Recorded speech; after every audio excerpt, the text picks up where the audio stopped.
Got it? Got it? Hello. Good evening. Good afternoon, in fact. Yeah, I was gonna say it's not like it's 1 p.m. You don't know that. You don't know when they listen to this. Everybody is listening to this in real time. Specifically me. We are everyone. I am every woman. It's all in me. Man. What's going on, man? It's what we at? 114? Right? 114? 114 of them things? Yeah. 114th Unbelievable, right? edition, man. Let's go, man. And not only is it 114, man. We got some very special guests in the chat, in the audience right now. So we got boy. Laughter was for, but Donka didn't ask. We got Reef in the chat. Know what I mean, Ganger, Mr. Morpheus. No, that Morpheus still was hard. No, it was. It absolutely was. Was that the color Morpheus's tie in the actual joint, or was that just the tie you had? Close Oh, enough. okay. I mean, I wouldn't have noticed either way. No, he got the exact. Oh yeah, he said it was. Yeah. I wouldn't have. I literally saw it and I was like, "Is that the color he wore?" Like, so you literally could have wore any color and I wouldn't have known. Yeah, I don't remember what he had on. I just know he had on a tie, leather jacket, tie vest, bald head, weird little glasses. But not only do we got Reef in the building, we got a very special guest. We got the one, the only, my girlfriend. Now, I mean, she in the audience. She's currently, in the middle of something, so she might be listening, she might not be listening. But she here in spirit at the very least. And see, that's the beauty of being the type of nigga that I am, because I don't gotta do nothing differently because my girlfriend here. Like, you know how some niggas like they girl here and it's just like, good evening. Welcome to Bowls of Behavior, episode 114. Today our docket reads. like nah. Yeah, like today our docket our agenda for the day is like, nah, I don't gotta fold my hands and do none of that. We could do the same thing we do every week. In fact, I should go harder than I normally do, but I'm not going to because, for reasons I will not expound on. You don't really have a reason, do you?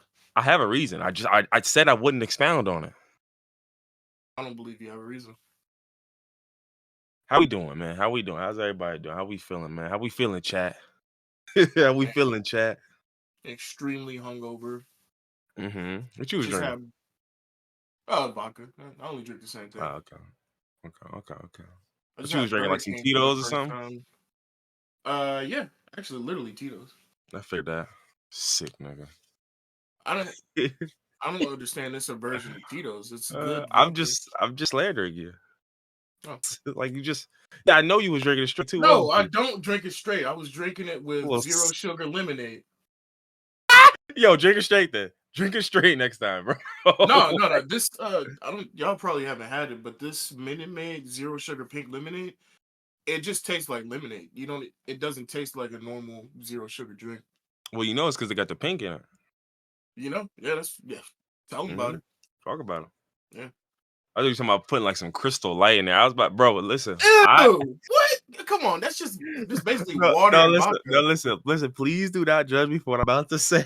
Nah, I'm already judging you. For you saying don't judge me, I'm already judging you. Wait, just don't judge me for what I'm about to say. But I have unfortunately had the very torturous distinction of drinking a mixed drink of some, I don't remember what vodka was. It might have been like Pinnacle or Sky or some shit. I have no idea.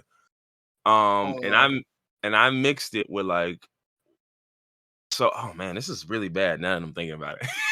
See, I already started judging you. So I probably poured maybe like 4 ounces of the actual, drink itself. Then I did like 4 ounces of water. Then I poured the mix directly in there and then just mixed it together. If it makes you feel any better, I didn't finish the cup. This is a sick.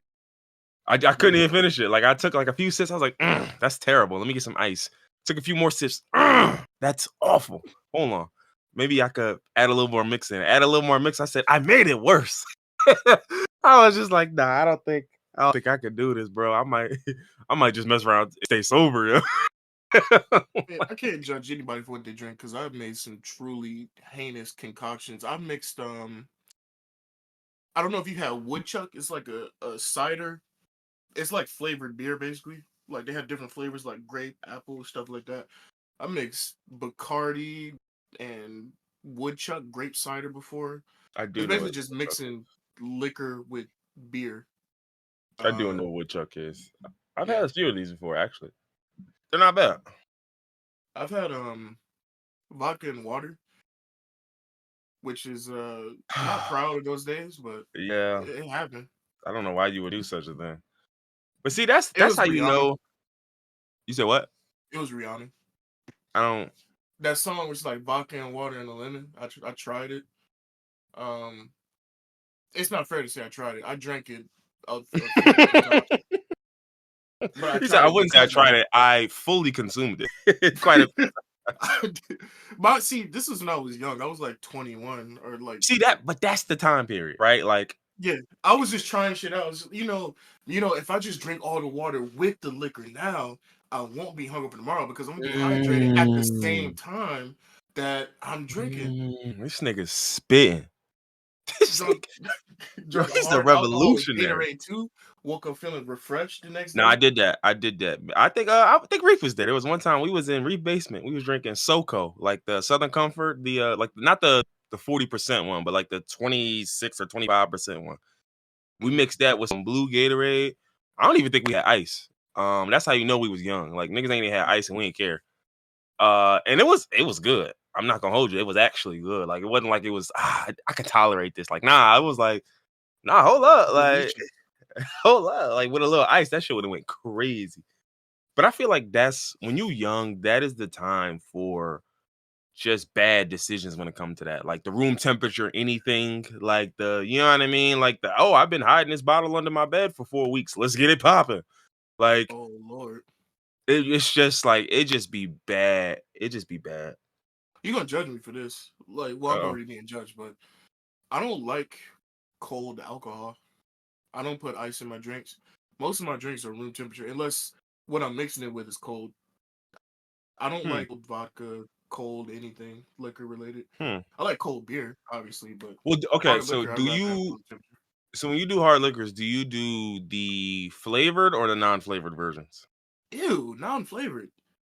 Okay, thank you. That explains that. That was the answer, right? Because I was like, you would probably say that if you do non-flavored drinks, because when you put them on ice and there's flavor in it, It it activates the does a flavors. lot for the flavor. Yeah, yeah, it does Mhm. a lot for the like. If you got some like Ciroc berry and it's room temp, and you mix that with a room temp soda, dog, just say you hate yourself. Mm. I Like you gave are up running from flavored something. drinks a while ago. They don't. I don't know. I just don't like them. I've tried Ciroc a bunch of times. Yeah, me Um, too. What the I've, fuck? hmm, seems like you're lying, but What yeah. is it a lie or is it a fib? What's the difference? Is it a little white lie? Um, I don't know, but I'll tell you what. If we talking about lying, you know who we can ask? Pretty much any and every Twitter user. Israel? Oh, What? I'm sorry.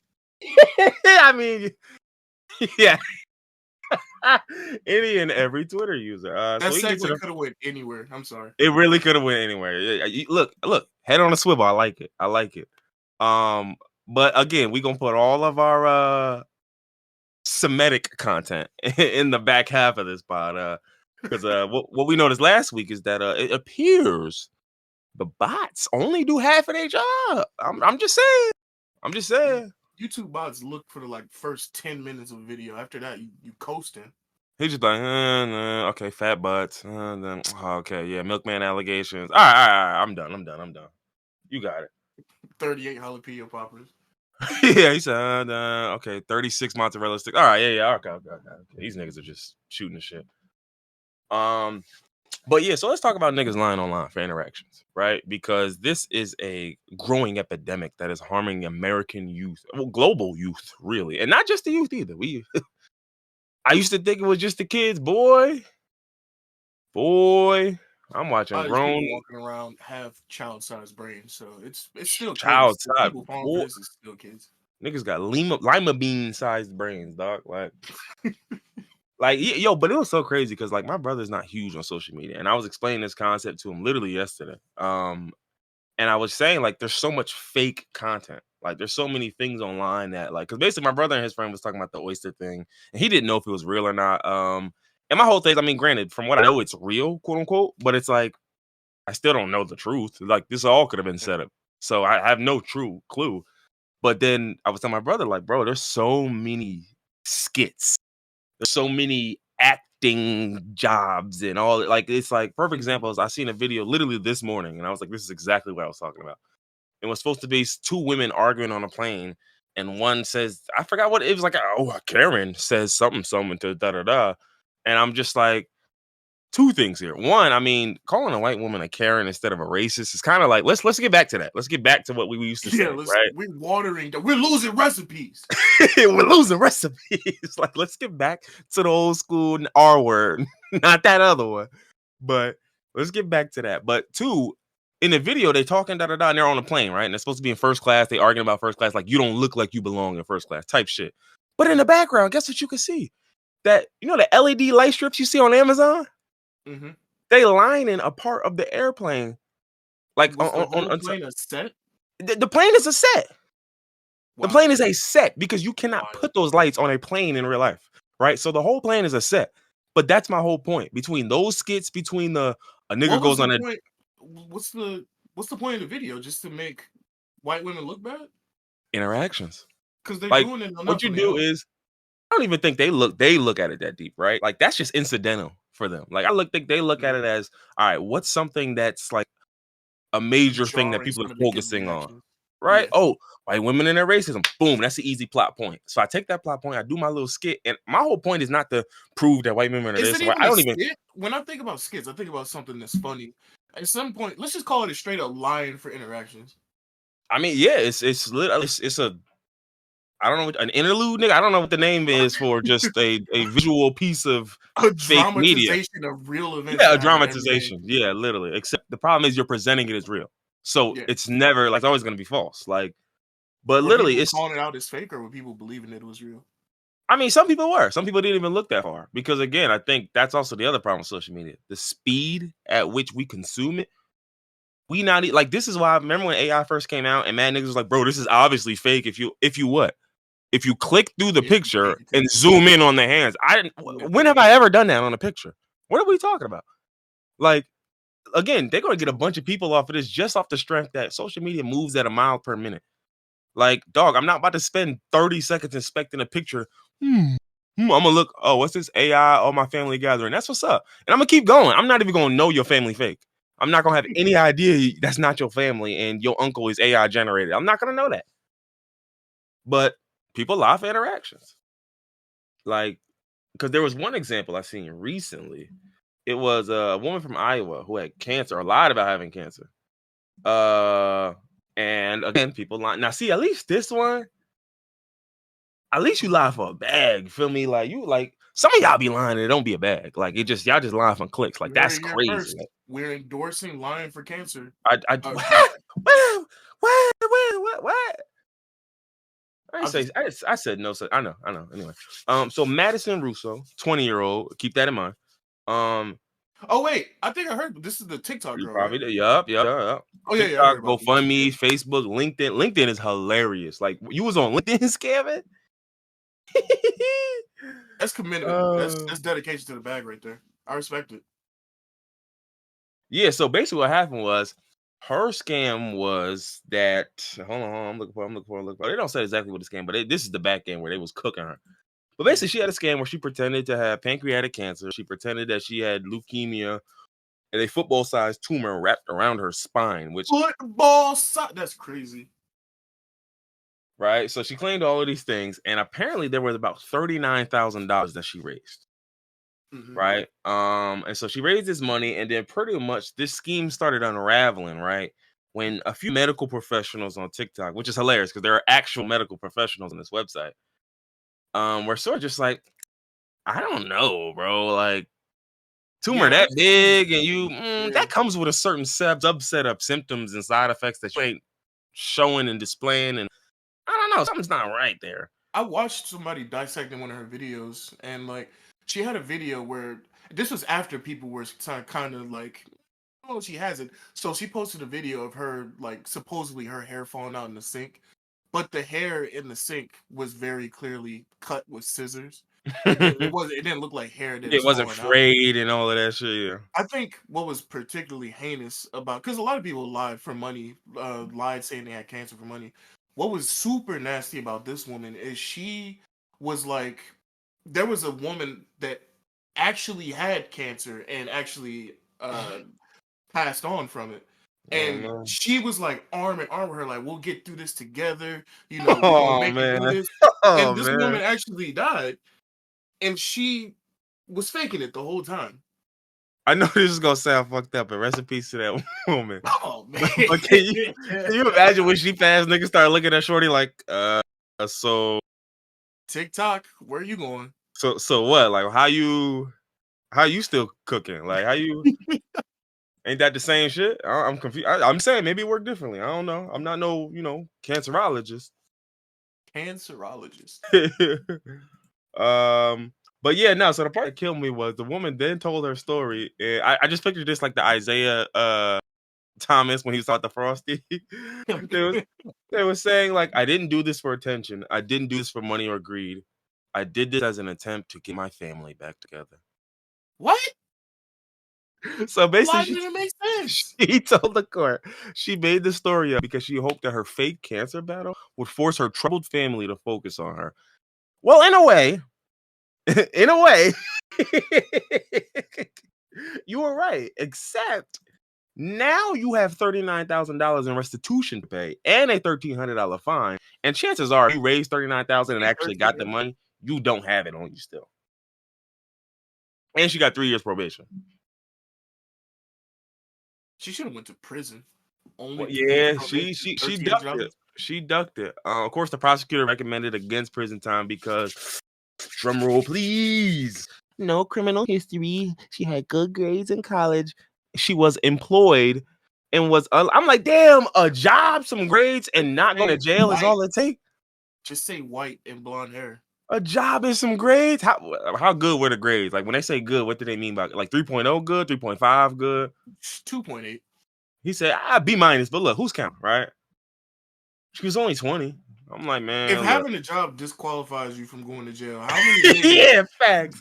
how many Facts. niggas have gone to jail off of bogus charges for a weekend and ended up losing their job because of it? Facts. If that's all it takes, free my niggas, yo. Like, what we talking about?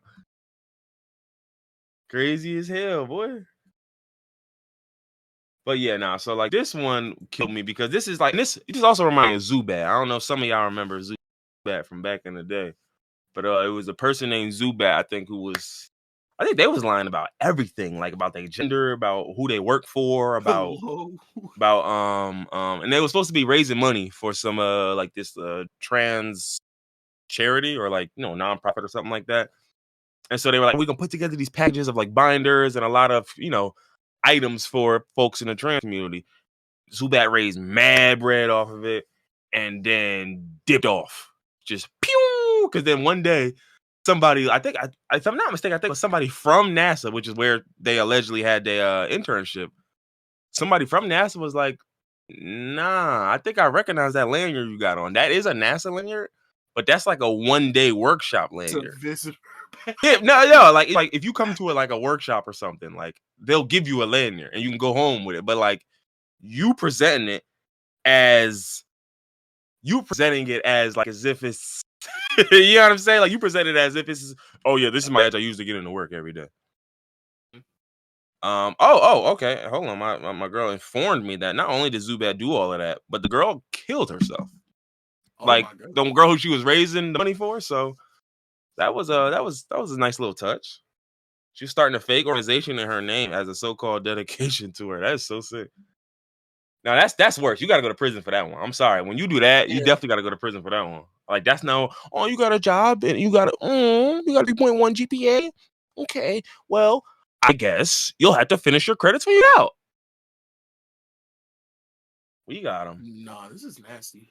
But see, there's a difference between lying for interactions but that's my point. Like, this is where the scams used to come from, right? The scams used to just be unscrupulous people deciding, I'm about to milk y'all for some dollars. Now people are milking me for views. They're milking me just to look.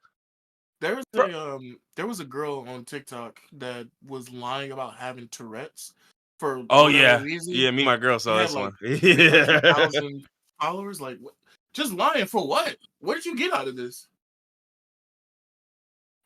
And I want to say too, it wasn't even a good interpretation of Tourette's. Like, you could tell. No, it wasn't. It wasn't.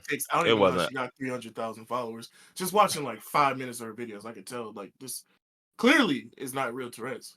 Well, I mean, we do have to understand. Most of the people on TikTok are gullible, is what I will say. I wasn't gonna say the other word, but gullible, right? Like, people will believe anything that you put on a TikTok. Like you put that little what do you call it? What's that that font? What's the font that they put on the pictures for like Hollywood Unlocked and all of that? You know what I'm talking about, right? If you put that font on there with a little Siri voice reading, niggas will be like, "Oh yeah, that's true. It's news, bro. That's facts, bro. That's facts. They did clone both of them. That's facts." Speaking of that clone video, remember the cloning video? It's shit like that. Like, you are doing this just so I look and listen. You're not even doing this for money anymore. It's so sick. You're just doing this for attention, for engagement. So, like, at least get some money. Like, Twitter literally pays people for interactions now. And it's people that aren't even verified, just lying for interactions. What are you doing this for if not for money? You know, I'm trying to get my family back. Now I'm trying to get my family back. I just want you guys to look at me. Oh my God. Oh man. What else we got? We got line for interaction. All right, we're on the topic of lines, so let's stay there for a second. DJ Envy, buddy. Listen. For those who don't know, I've been loosely following this. I haven't really been paying attention. Is he actually going to jail? So. He's gonna go. Like I put it this way. Maybe he doesn't actually go to jail because he's got money. So he's got enough money to possibly dodge the inside of a cell. But he's facing strong legal actions regardless. Like, so even if you are free from a cell, you never get out or you never have to go in, the amount of suits that you're going to have to fend off from this, you're getting cooked either way. But so it was Wednesday this week that the U.S. Attorney's Office announced that they arrested Cesar Pina for the role he played in a multi-million-dollar real estate fraud scheme, right? What was really kind of blowing my mind about this was that Cesar Pina had previously been in prison for 3 years for credit card fraud. Maybe I got the amount of years wrong, but he was in prison for credit card fraud. While in prison for credit card fraud, he learned about real estate and came out with this new, what's a synonym for scheme that's not like charged? Plan, huh? Perhaps? And so my whole thing is, no one questioned it. You went to jail for fraud, came out with a whole new plan involving real estate and flipping houses. Does that not just instinctively sound like a scam again? No, that sounds very much like a scam. Yeah. So long story short, the biggest issue with this was that his man Cesar Pina was doing it. And if Envy had just been like quietly talking to people maybe behind the scenes and talking about this, that, he probably could have claimed plausible deniability, because it's like, look, my man's just telling me this. I'm feeding y'all the information. I don't know nothing. But the problem is, one, he was using his platform to do this, which involved iHeart Radio and the Breakfast Club and all of that, right? Two, you were doing videos with the guy where you were trying to explain the process. 3, you allegedly knew the intricacies of what's going on and how the process works. So it's like, bro, when you get that involved, you then can't claim you didn't know he was jugging niggas.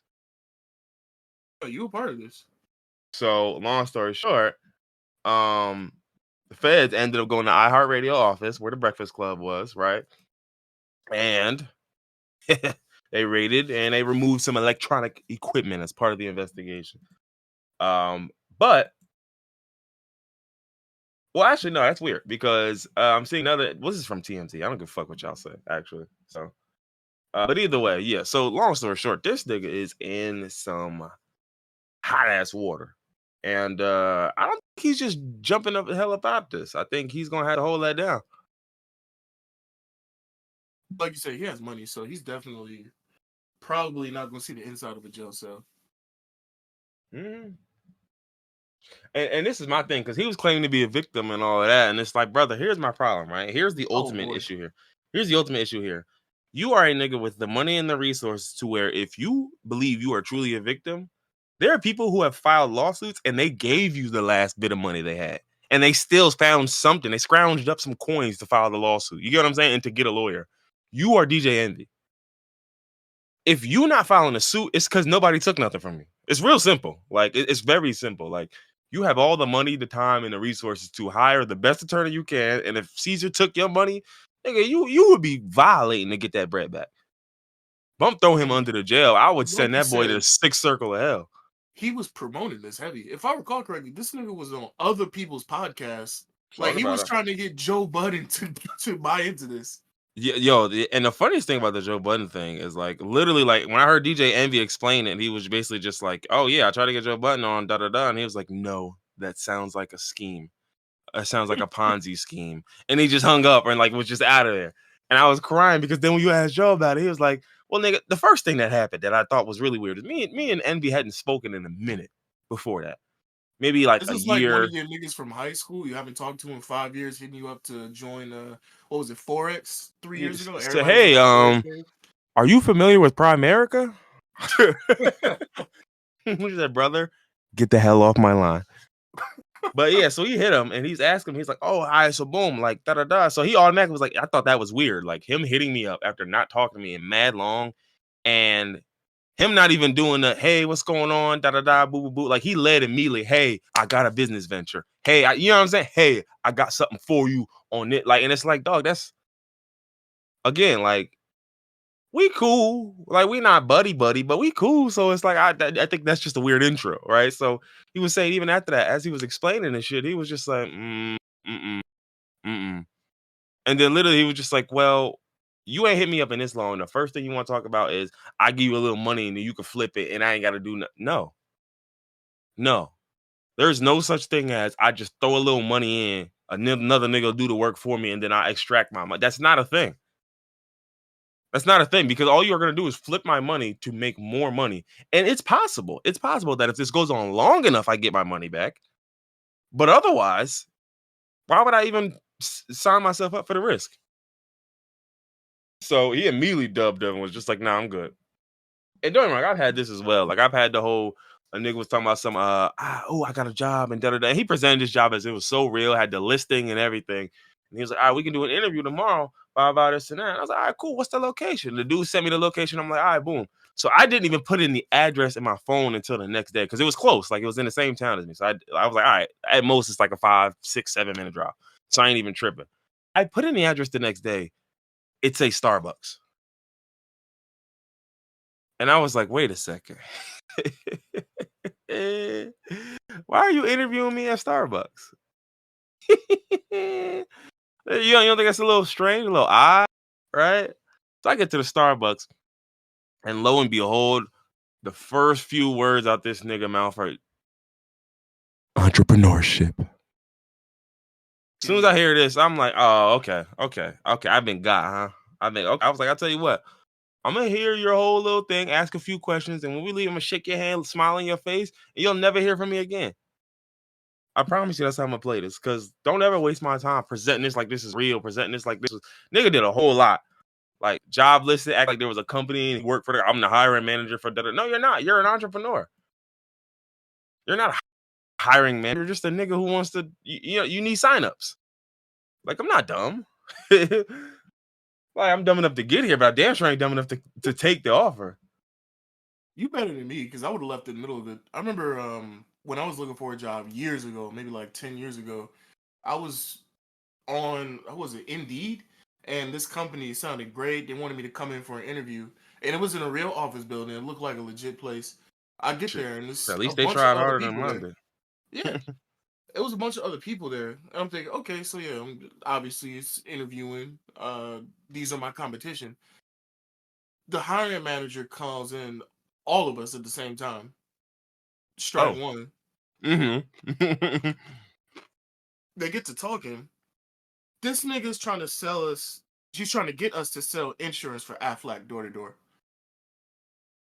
Bro, door to door. Like, why do you even run your operations this way still? Like, bro, this is not Death of a Salesman, bro. I am not Arthur Miller, nigga. Like, what are we talking about? Door to door sales should be dead. There's no reason for door to door sales. They have to be dead, bro. There's no point of this. There's no point. I've never been madder than I was. I got up, and as soon as the nigga said Affleck, I got up and walked out. Like, brother, I am not Willie Loman, okay? I'm not that guy, bro. Leave me alone. I don't understand. Like that. What's the other one? Vector marketing, which is just Cutco knives. Cutco, yeah. Mm-hmm. Obviously Forex. Primerica. There's another one. It's a lot of insurance companies. Niggas try to get you to buy life insurance. There's so many life insurance ones, man. What's the Herbalife? Herbalife. Shoot, they cooking them women with them now. What was the makeup one? Ashley Madison. Not that was the site you would go to if you wanted to cheat on your wife. Avon. Oh, Avon. So yes, Avon was a pyramid scheme. But my mama did make some solid money off of that. I ain't gonna hold you. Oh yeah, no. Nobody's saying you can't make money with pyramid schemes. If you good at sales, you're gonna sell whatever you got. Mm-hmm. But it's certainly a pyramid scheme. Yes, absolutely. Nigga, I worked for a pyramid scheme before, and I was making bread. But once I realized it was a pyramid scheme and that there was no real growth unless I started hiring other people under me, I got out of it. Yeah, because then you were like, oh, so I gotta jug. I see. Look, I'm cool with selling the niggas. I don't want to jug the people that work with me. Like, that's crazy. Yeah, the whole hiring people under you and you get kickbacks from their residual is just crazy to me. Yeah, it's icky. What else? All right, so where we want to go from here? We got what's going on with this Michigan State thing you got here? Oh, this so I don't know who is in charge of PR at Michigan State. They ought to jump. They ought to just jump. Because Michigan State played Michigan yesterday, college football. Michigan State lost 49-0. Now, in a normal circumstance, when you get blanked and you put a 0 up on the scoreboard, that is probably the worst thing that people will see on the scoreboard all game long. Unfortunately for Michigan State, the 0 was not the worst thing that they saw on their scoreboard during that night. So I just don't know why this happened. Like, I get it, and it really wasn't that egregious, but it's just the fact that, like, for some reason he's on the scoreboard at your game. Like, it's just that probably just shouldn't happen, especially not with like the ongoing conflict. Like, you got to get that one out of here. So anyway, they're at a game, and again, they're getting pummeled. So at this point, it's like, you know what? Let's do trivia on the scoreboard. And if they're showing like a bunch of trivia things where it's like, I ask you a bunch of questions and then the answer pops up and then it'll show you like the person it's referring to or whatever. So a few of those before that, I was like, oh, where was this famous painter born? Where was this guy born? And then one comes up, where was Adolf Hitler born? And the answer is Austria. Right? Why? But hold on, let me just show you the picture. I'll just post the picture in the chat. You can see why this is like, you can see why this is just pretty jarring, to say the least. And my god! Imagine you not paying attention to what's going Any on. of the Not no, listening to that's. videos. You just look up and see that picture. But on the let's be screen. honest. Let's be honest. You're at a football game and the scoreboard's playing trivia. No one's paying attention. Like nobody's probably paying attention to this, except for a few kids who are like, "Oh, the answer's blue." Ah, yeah, nice. Get to the next question. Where was? Okay. Germany? I don't know. I forgot where. Then the picture pops up, and then a bunch of niggas who weren't looking. Hey, yo. Hello. Hey, yo. I'm I'm tweaking. Sorry? What are we? I beg your pardon, Dr. Umar voice. Oh man. Like I'm somebody sure said these this. questions were curated too. So like, why? Who decided to put this in? Who just thought this would be a fun little bit of trivia? I don't know, man. I really don't. And I just don't understand what they were going for here. Not to mention, it's just like with the current state of what's going on right now, y'all just gotta, oh Lord. And not to mention, the funniest thing is they played. This was a YouTube video, apparently. Okay, okay, gotcha. So this is a YouTube video that they basically just ripped Hello, from the somebody. next picture. Oh no, that's not real. I just. Oh, okay. I was about, No, that's just yo. that's the edit. It was like they gonna start playing those at the at the soccer games in the Middle East. But no, so basically it was it's a place called the Quiz Channel, right? Which probably does nothing but quizzes. Ta-da! And so basically they took their video and played it on the scoreboard during the game. And so of course the first thing Michigan State did was throw that guy under the bus, right? They were just like, we are aware that inappropriate content by a third-party source was displayed, and we are deeply sorry for what was displayed. We will not be using third-party sources going forward, and we will implement stronger screening and approval procedures for all video board content in the future. Right. Maybe you So should have been stealing content to begin with. now, granted, the Quiz Channel put out a statement as well, saying, to be clear, I was unaware Michigan State is using my content for stadium entertainment. This was unsolicited and this is unauthorized use.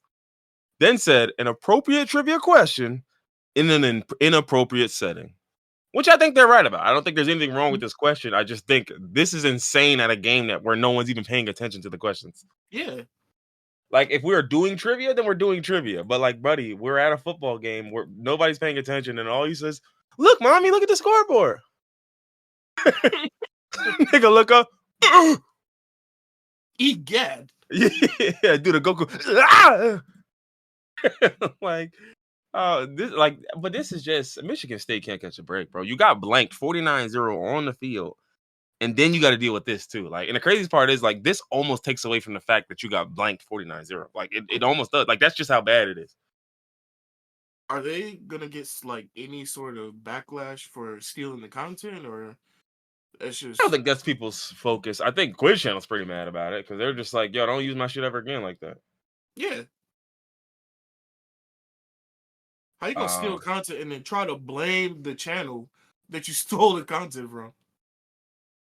Yeah, and that's the other thing, because of course you see a couple people with those with those flags in their bio talking about this is never an appropriate question. I was like, I don't see how that's not true. Like, okay, if we ask where was Henry Kissinger born, would that be inappropriate? You're gonna say no, but you know what the rest of the fucking world will say? like come on now. Like, that's my whole thing. Like, I'm not gonna play that game. Especially when all I asked was where was the nigga born? Like, now granted, the picture of him, maybe I'd have left that out. Right. But again, I'm on a quiz channel. So the whole point of the quiz channel is for you to just get quizzed about history. So if the topic is major historical figures, am I not supposed to mention this nigga? It's unfortunate, but the nigga's a part of history. It's very unfortunate. But how can I not? Like, bro, this is like me not mentioning George Bush. This is like me. Like, you can't leave certain people out. Like, I can't just leave out the guy who spearheaded a war that destabilizes a region. Like, you get what I'm saying? I can't leave these guys out. I'm sorry. I understand it's uncomfortable, but I can't just act like they don't exist. Well, theoretically you could, but I'm not going to. So quit asking. Like I certainly could do without this one question. But I put it in there and I stand by it. So tough shit. What else we got? Let's talk sports, though. Let's talk about flag football in the Olympics. Oh yeah, yo. So first off, flag football. Let me get the article.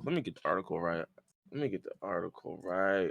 First off, a round of applause for the Olympic Committee, man. These guys are well, no, actually, fuck the IOC. Fuck those guys. But they did add 5 sports to the 2028 Olympics. They added flag football, cricket, which I know them Indian niggas going crazy right now. I want them to add that slapping game that we seen. Yeah, I need to know what that is. I want to see that at an Olympic level. I need somebody like I need an announcer that's going to break down the rules. I need all of that. Let me help me understand, because I don't know how this game works, but that video, that dude I saw, he's got to be the best nigga there. Like, that's the Michael Jordan right there. So we got cricket added. Flag football gets in for the first time. Then we got baseball, softball. I don't know what that means. It says baseball - softball. Is it both? Kind of surprised that baseball wasn't already an Olympic sport. Oh, okay. No, okay. Apparently it's baseball and softball. Okay. Baseball, softball, lacrosse, and squash. Interesting additions. The Olympics full body membership meeting was in Mumbai, India. Oh, you know they couldn't let cricket slip in Mumbai, nigga. Like, it's tell you what, you just said no right there, nigga. Y'all not getting home.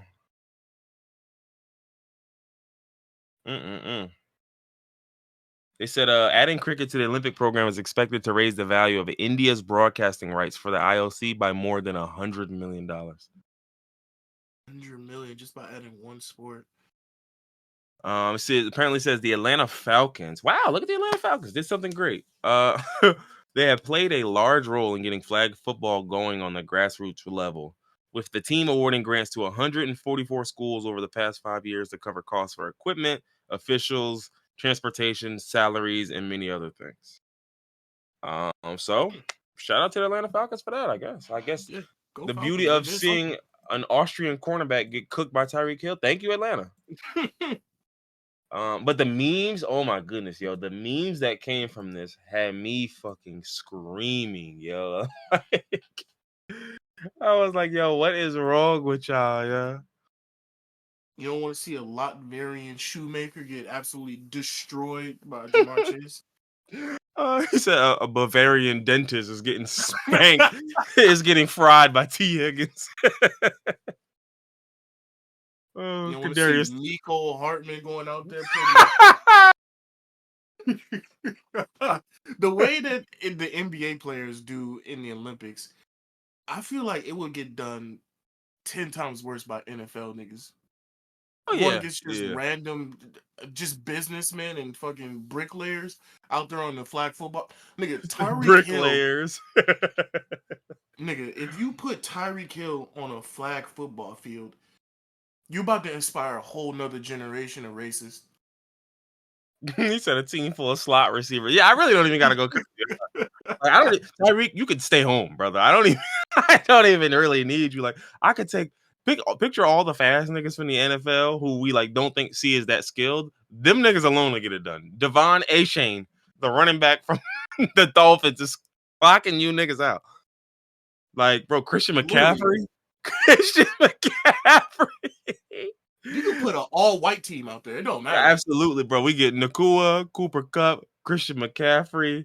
There's some kickers out there. Although I got some more white boys. JJ Arcega-Whiteside. We can get the GOAT Braxton Berrios. Put him out there. Braxton Berrios. We can get Scotty Miller. Bro, it's over. Of course, it's got to be quarterbacked by fucking. You know who it is. The nigga that loves throwing to white men. Oh, Matt Stafford. The one and only. Absolutely. I forgot what what was his name? They was like Stat Padford. Stat Padford. But yeah, oh yeah. He said Julian Edelman. Danny Amendola at 46 would be for niggas. Like, bro, Chris Hogan is going out there and baking niggas, yo. Stop it, yo. Please don't make me like I don't Because I remember people was talking about like, oh, well, you gotta understand, a lot of countries got athletes and they don't play this sport. That's what you're missing. That's what you're missing. You don't get it, right? Because we could take our best athletes, right, and then put them on a cricket field. And guess what? The Indian team is gonna fry us because they do this for a living. That's just what they do. I don't care how much more athletic and stronger and nicer we are. We don't know how to play this, even if with a few months of training, 3, 4, 5 months of training. Brother, do you like what? What do you think? Like, brother, these niggas have been. This is theirs. Like, this is what I always say. When something is theirs, yeah, literally crossing routes and run a few posts. It's over, dog. It's over. I'm running post slants and crossing routes all game. That's it. Don't pick no other route. We're not running hitches. Literally gonna be a real life Madden game. We not running hitches. We running goals too. We running goals too. But we're not running nothing else, bro. Like teams don't even like they don't know what Tampa 2 is, bro. I don't think people understand the basics of football. Explaining that is kind of difficult. It's not that hard, but it also ain't that easy. But then the problem is when you start moving into any level of schematics, like defensive schemes, offensive schemes, like all of this other shit. Once you add that shit in, bro, you have to like these are things you got to grow up with. Like it's hard for you to. I'm reading the defense. Is that cover 3 or cover 4? Like, dog, do you expect a Jamaican dude who has been a sprinter his whole life to figure that out in 4 months? Like, it's just not realistic. Oh my goodness, close that door, please. Fucking dog about to bug out. But like, yeah, so it's just not realistic. Like, so it's just like, dog, when something is theirs, I let everybody have it. When what was that? What was we look Serbian water polo? Listen. Them Serbian niggas in water polo. If it come to water polo, I'm not gonna sit up here and say, well, if we put Bron in the pool, he get it. No, I don't care who we put in that pool. Dog, this is their shit. Like, I'm not telling you it wouldn't be interesting to see, but Comes to sports that certain countries don't play. How does it work? I don't know how the Olympics works. Do you just opt out of a certain event? Like, does the country just not play cricket? well, in some cases there's qualification. Oh my fucking god, do something about this, man. But in certain cases there's a qualification process. Like they, have to play like qualifying games and things like that. And other ones, it's just straight up. It's straight up. Like you just get in, like you get chosen. Some are a lottery, some are I don't know. There's a lot of different ways to get in and to do all of that. So it really just depends. Because I'm trying to wrap my head around a U.S. cricket team, and I just can't picture that in my head. Though I can't even picture what cricket looks like. I don't even like. I've seen the game. I couldn't tell you what the rules are. It's just weird baseball. That's it. Okay. I'll take your word for it. That's all I can equate it to. I don't know the rules either, but they got a nigga up there throwing, and then it's called a cricket bat. It's baseball. It's weird. Yeah, I know they do that wild wind up. They throw it, and nigga be walloping that joint, and then they be raw. They be barehanded catching them shit. Unbelievable. So yeah, I don't know. I couldn't tell you exactly how it worked, but I know they be cracking that shit for sure. Wait, random. Is rugby an Olympic sport? I think so. How come football players haven't participated in, like, the U.S. as a whole? Have we participated in rugby? I think we have. We're not like that, so it's probably the real issue. Let's see. 2016, I think, was the first year they had rugby again, because it was. They had rugby before, but in the 1924 games, but it hadn't been featured since then. That's the other thing. There's no money in rugby, 1. And 2, it's like, truth be told, okay, I'm looking at this one. This is from 2016. The U.S. team did make it to the pools. I don't know who won. Fiji won. Cooking, Great Britain. South Africa won bronze. Yeah, I know South Africa, Fiji, like New Zealand, and Australia, I think, are like the nice niggas when it comes to rugby. And Great Britain, I think, is pretty good too.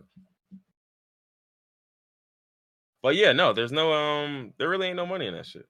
So, like, yeah, exactly. Like if Aaron Donald cared about rugby, like, come on now. Come on, y'all gotta pack it up. Come on. They have wheelchair rugby? That is crazy. crazy. Seen that before? You haven't seen wheelchair rugby? No, I have not.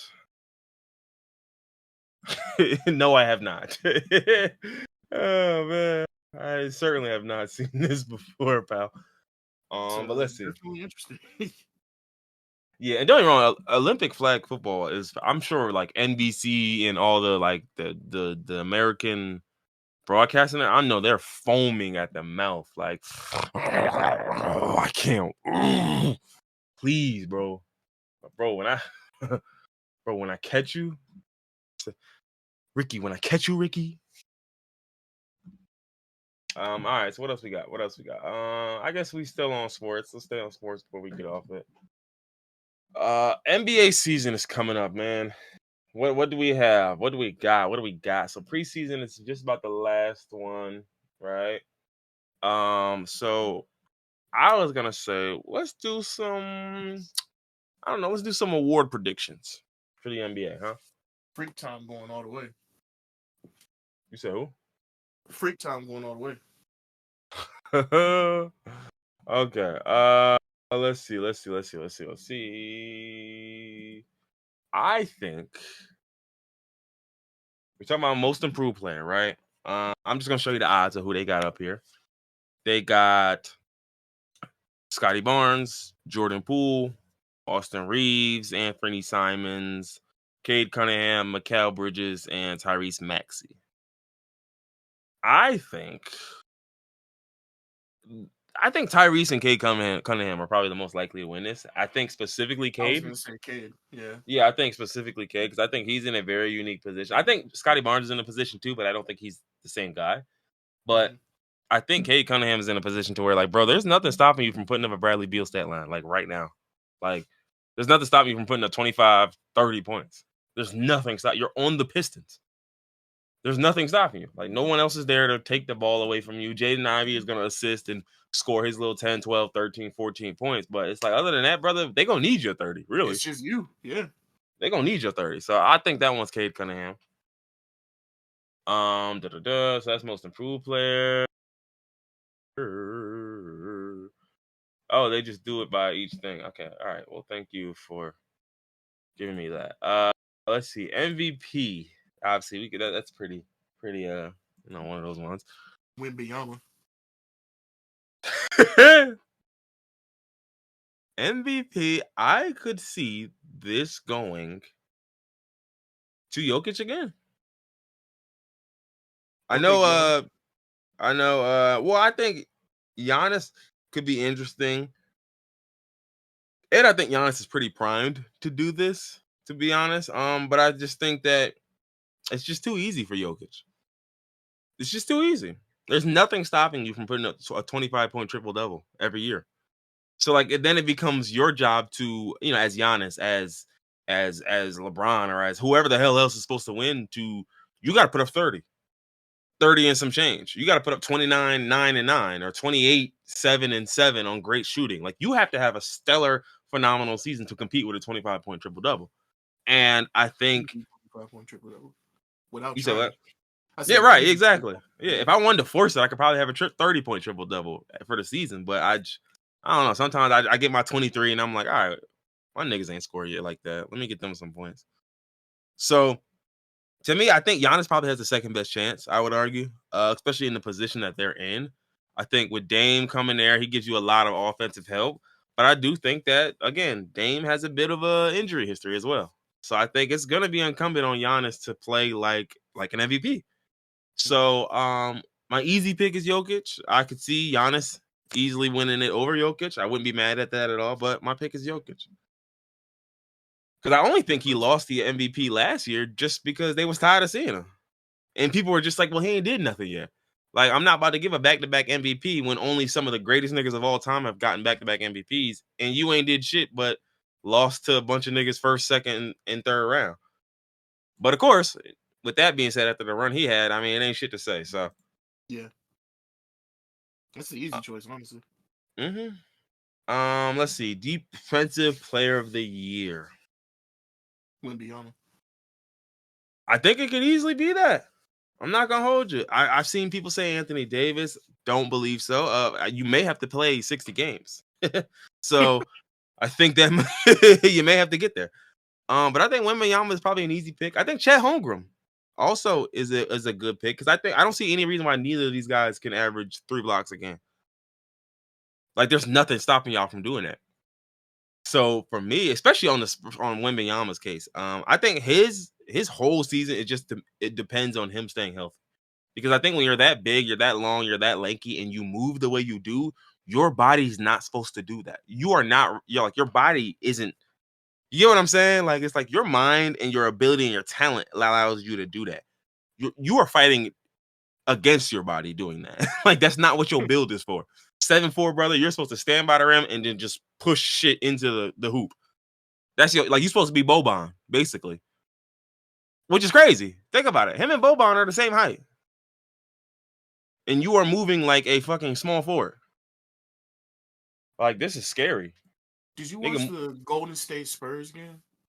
I didn't watch the game, but I watched highlights. I seen like the clips. Like it was like a 2-minute clip of Wembanyama bugging out for like 2 full minutes, and it was like game time too. It wasn't like just 2 minutes. It was like they were like, "Yo, he did all of this in 90 seconds," and he scores like 3 buckets, gets a block, he gets 2 blocks, and then are blocking a steal. And I was like, "Oh yeah, this is scary."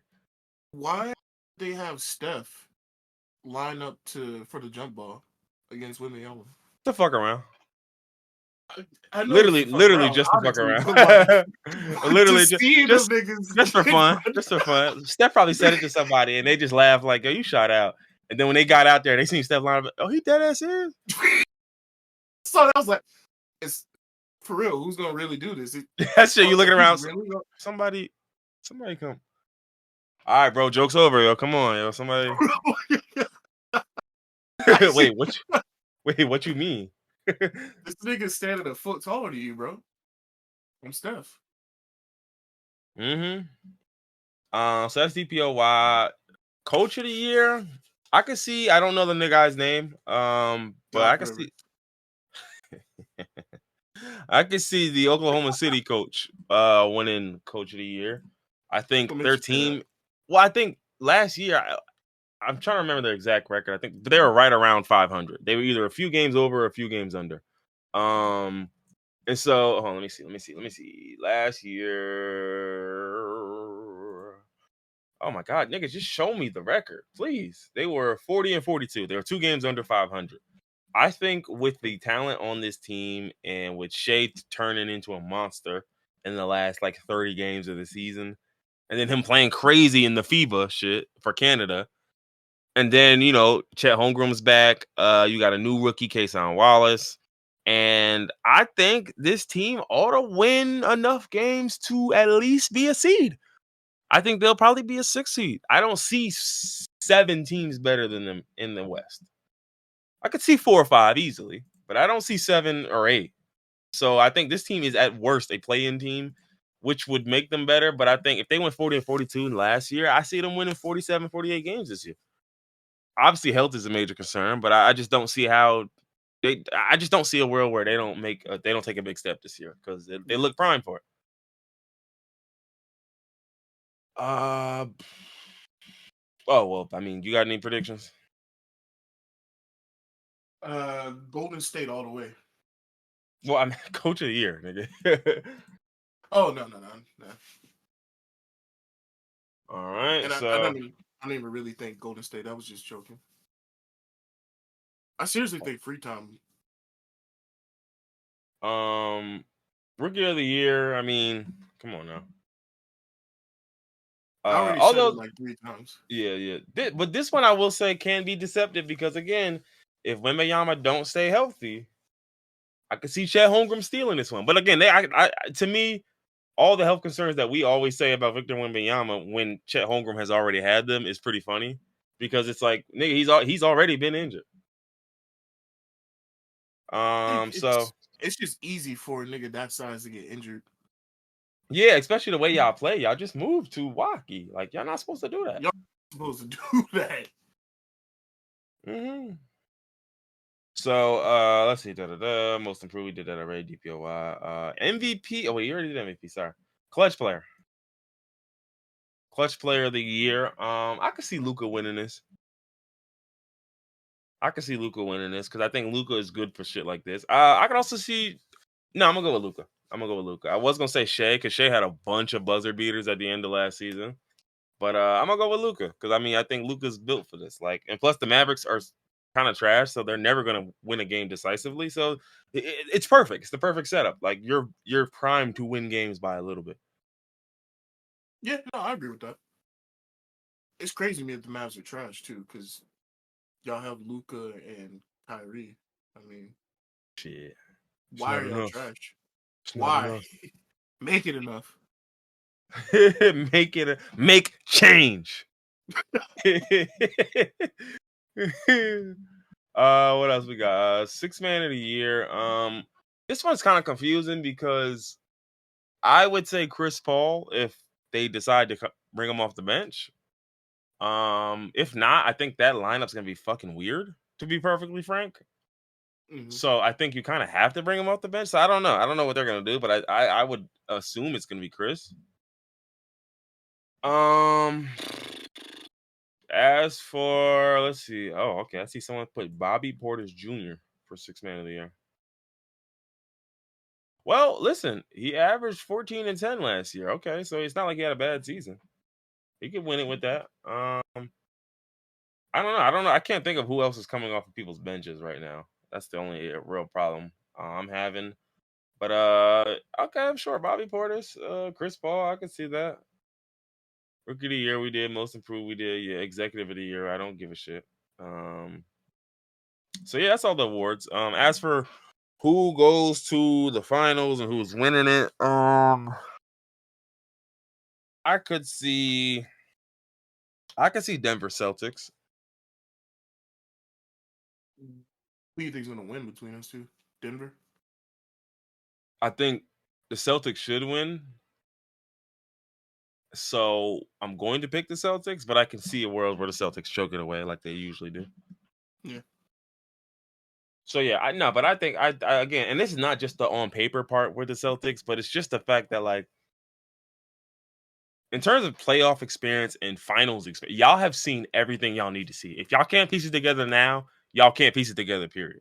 Like, y'all have seen everything y'all need to see. Y'all played against your rookie Tatum and rookie Jaylen Brown played against Bron, right? Y'all played against Bron for a few years, then he leaves, right? Then you have the run where you make it through the finals. You beat Jimmy, you beat Kawhi and all these other niggas, and then you get to the Warriors and you barely lose to the Warriors, right? In the finals, right? Then you get to the last season where who'd they choke against? Well, they were looking choky against the 76ers, eventually beat them. And then who did they choke against after that? The Heat, right? No? Yes? Yeah. Right. You run into Jimmy and then you let one fucking guy beat you. So it's just like, so to me, it's just like, in terms of experience, in terms of like all of that, you have enough, you've seen enough. At this point, put it together. That's it. That's the only thing left for you niggas to do. With the proper coaching and y'all niggas playing and putting it together, this is y'all championship to lose. Especially considering your team is better than it has been. Now, granted, injuries could be a problem, but this team is better than it has been. They're not as deep as they have been, but they're better than they have been. And I just don't see any reason why this team is not good enough. They're certainly good enough. They have the talent. It's just a matter of y'all putting that shit together and Jaylen Brown developing a fucking left hand. And Porzingis not being injured. Yeah, literally. Other than that, y'all got it. I ain't worried about shit. I don't see how y'all don't get it done.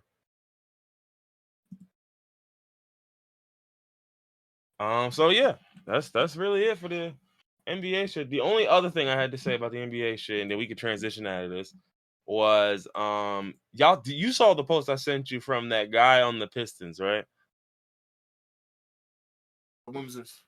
Okay, this was a few days ago. This was 3 days ago, I think. This had me crying. This nigga, Troy Weaver. Don't know who Troy Weaver is. He could very well be the head coach of the Pistons, and I wouldn't know. Let me see. Actually, Troy Weaver is the GM for the Pistons. Who knew that? Who knew? He was hired in 2020, I guess. Anyway, that's not the point. Not the point, right? Troy Weaver, who's the GM of the Pistons, was sitting down at a conference, and they are talking to him about Asor Thompson, which is their draft pick, and they're talking about him coming from Overtime Elite, which is like the I don't know how to describe the league that Overtime Elite plays in. But it's like it's a professional basketball league for like 16 to 20-year-olds, basically. Okay. And so pretty much it's like a lot of people, instead of going to college, they'll go here because they're like, look, dog, all the hoopers come here anyway, so fuck it. So anyway, so that's what Overtime Elite is, and pretty much they were asking Troy Weaver if he had any concerns about him coming from that type of league and not playing in, say, college or playing in like a G League or something like that. And then he said, and this is a quote, he said, when you see something elite, you know it. Oh Right? yeah. And that's the first thing he said, which, okay, cool. And then he paused for a little bit, and I could tell he was thinking about whether he wanted to say this. Like he was thinking about, like, all right, how should I put this? Do I want to go with it? No, I'm gonna go with it. I gotta make sure it come out right though. All right. Let me think. And then he says, I think Halle Berry's pretty in the church or in the grocery store. And I was crying. I'm not gonna hold you. He cooked. Somebody cooked here. Somebody cooked here. Like, I was like, nah, he cooked it. Now, granted, he didn't say it with the right level of conviction, so it didn't feel like he cooked. You're right. Yeah, he second guessed whether he was even gonna say it at all. Like, so he didn't say it with the right level of conviction. You know what I mean? Like, he didn't say like he really stood on it. But now he was standing on business. like, yeah, listen, if it's elite, it's elite. Like, I'm not, bro. Halle Berry got sweatpants on. That's Halle Berry. What we talking about? That's I wish my girl was here. I'll start playing up the Milkman shit even worse. Boy, I bring BB Rexha right back into this shit. Nasty behavior all around. You absolutely right. I love it. Inhale it. I breathe it in. Oh, my girlfriend hates that. Yeah. All right, but anyway. He cooked on this one. He got that dog in him. And he got that Dobbs in him, excuse me. And he was cooking. He was kind of cooking with that one. But that was all I got. Thoughts, roomies? Don't ever say that shit again. All right, what else we got? We had about an hour and 7 minutes. All right, let's go. It's the power hour. We got obviously I'm saving that for the last, but we got Spider-Man 2, we got the Bechdel test, and we got research suggesting that women too were hunters. Where we want to go? Or we got no safe spaces for kids online, which I mean, I don't know. No, so where you want to go with it? What's no safe spaces for kids online? What brought this up? So I only mentioned this because I was looking through like news articles on Google. And they were talking about Discord added a teen safety feature, right? Mm-hmm. And so this was because a lot of kids are getting friend requests from unknown people, and then essentially, among many other things. And so the safety alerts, which basically just warns them about requests from anonymous people. So like if you get a DM from a user for the first time, Discord will send a safety alert to make the recipient double check if they want to reply. It'll offer links to block them or more safety tips to help safeguard yourself. They'll automatically blur any multimedia that the user sends to you through DM. Some of that other stuff. And then they ban or block permanently anyone who violates the platform's rule. So yeah. But the reason why I brought this up was because I thought to myself, like, yeah, now that you're thinking about it, if there's some kid running a Discord channel, like same way I do, except they're inviting a whole bunch of other kids to it, like, yeah, that shit can get a little dicey.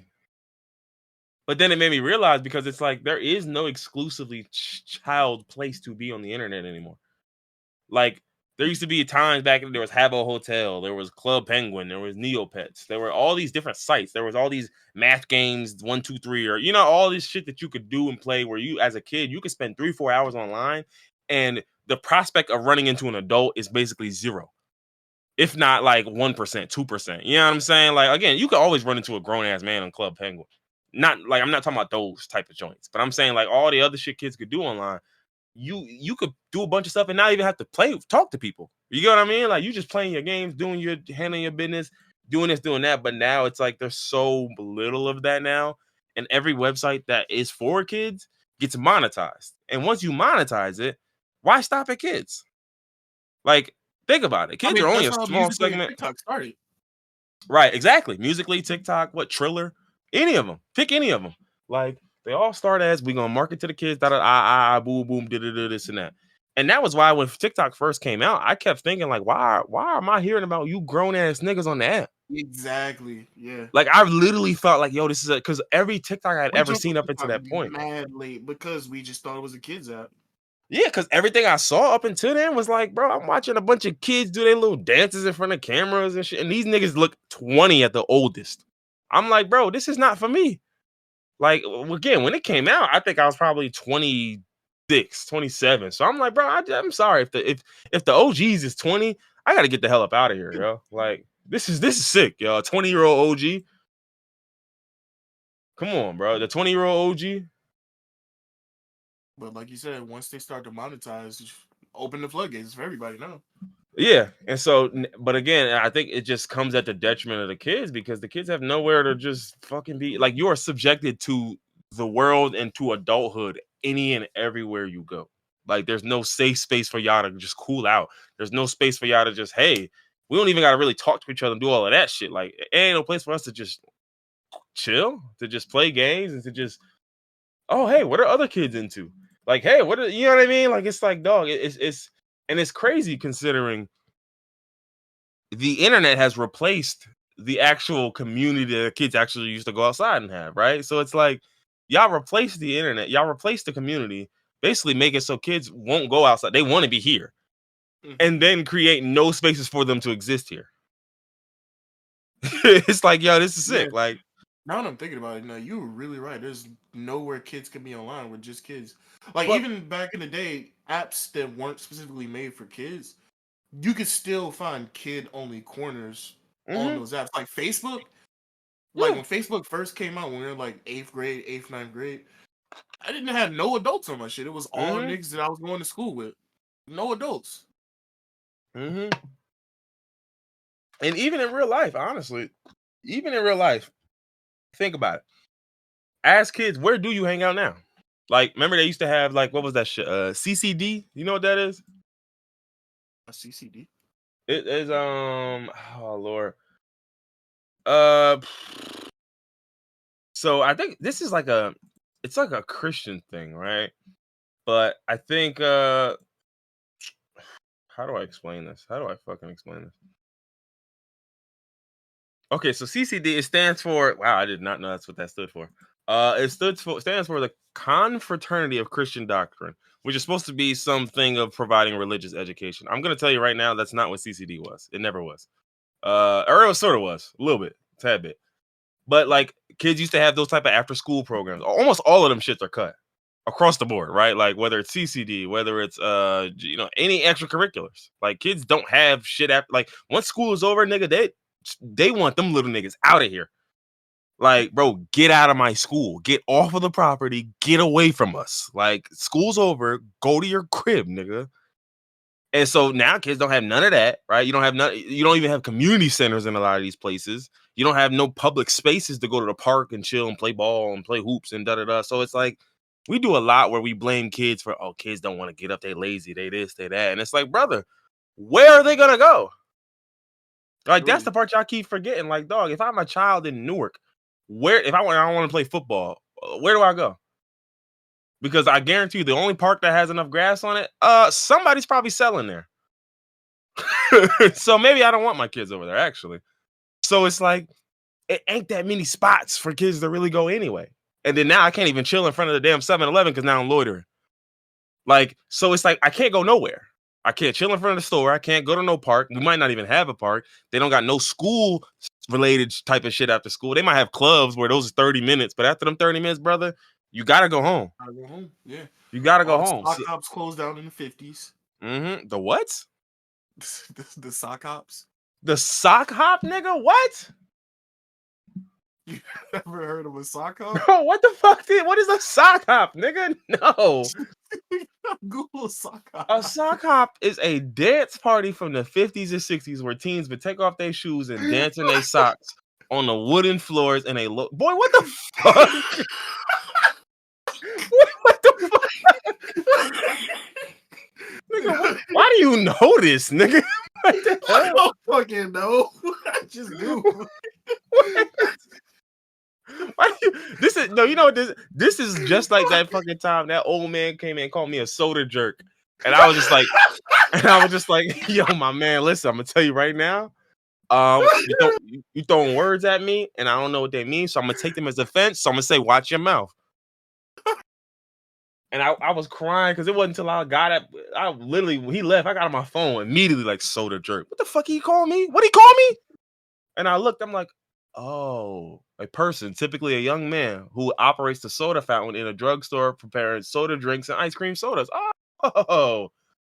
Most 50s name I've ever heard. Yeah, literally though. But mind you, when I looked at him, like I know that was some shit from his childhood because he was old as hell. He used to go to the malt shop after school.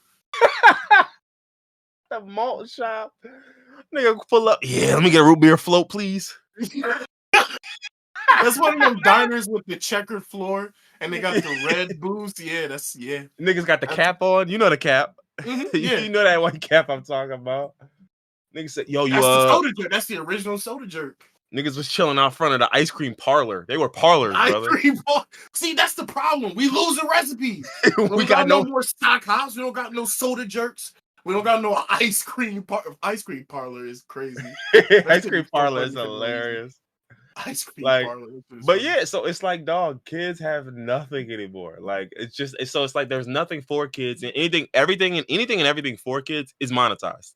So it's like, yeah, it's for kids, but the kids with money. And so let's be real here. If you monetize things for kids, most kids don't have money. So you know what you're gonna get? You're either gonna get A, a bunch of kids who paid money to get in here, or B, a bunch of grown ass niggas. And that's what we're seeing every time. Because, oh, word, $10? I don't got that, but you know who does? You know who does? The guy, the grown-ass 29-year-old man who's sitting at home. The 36-year-old who at home. Nigga got every Fortnite skin imaginable. Yo, anybody need V-Bucks? Yo, come join my Discord for V-Bucks. They not... He not giving away V-Bucks in that Discord.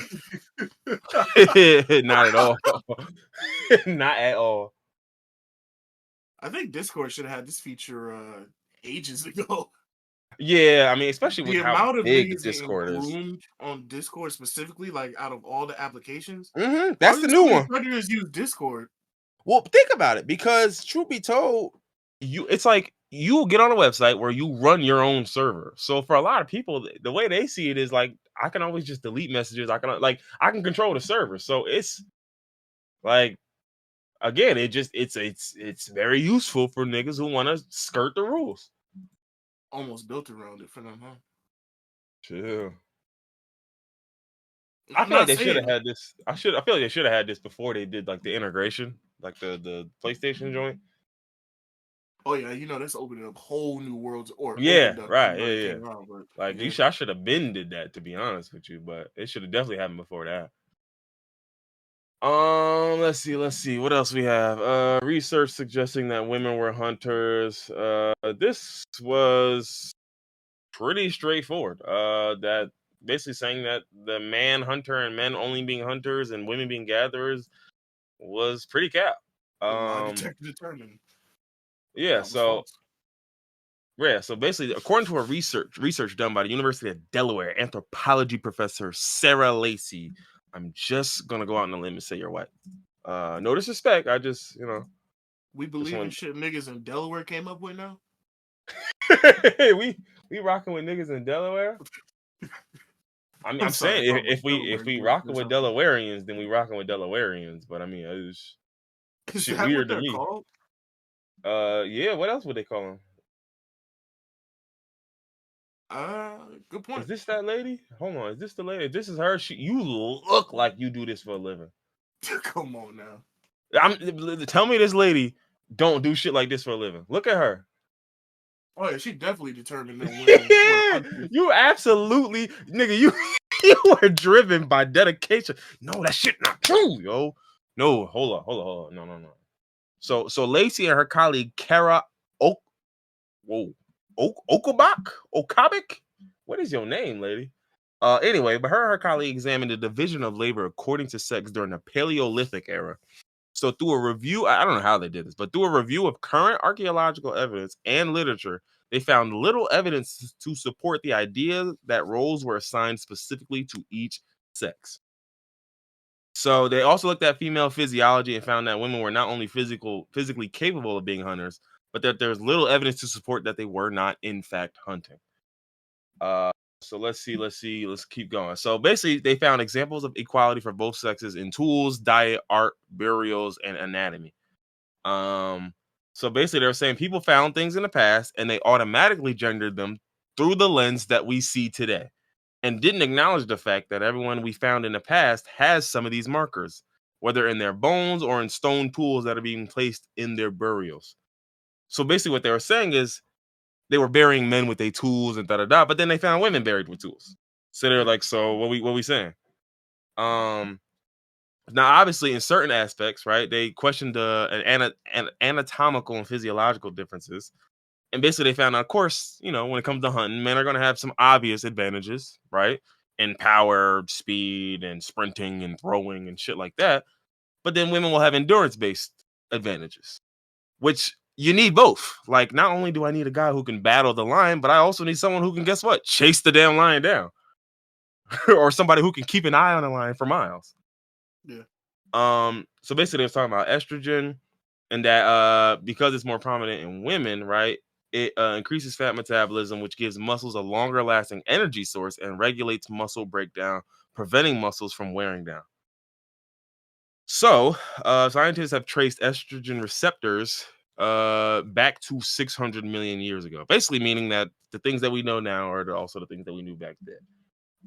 So they also say that look at the skeletal remains of ancient people. There's no difference in trauma patterns between males and females, meaning many of them are dying doing the same thing, right? Yeah. So it's like if I got killed hunting and she did too, what does that mean? Come on, sound it out.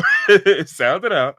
Like, and they were saying that during the Paleolithic era, most people lived in small groups. So basically saying, like, if my group is only 6 people and half are women, half are men, it would make no sense for us to just not have the women hunt if they can hunt. And such, because think about it, if you're in such a small, like, again, it's like when we work a job, right? If you work for a place that needs 6 workers, right? And for some reason, we just gonna decide 3 of y'all can't do the job. Well, no. Well, no. I literally need the job done. So maybe 2 of y'all can come with me. Maybe 1 of y'all can come with me. Somebody better come with me. Like, I'm not about to just do this on my own. So basically they're saying that this the theory of men as hunters and women as gatherers first gained notoriety in 1968. The author made the case that hunting advanced human evolution by adding meat to diets, contributing to the growth of bigger brains. Lacey points to gender bias as a reason why the concept became widely accepted, which makes perfect sense. Because when female scholars published research to the contrary, their work was largely ignored or devalued. So let's see. I'm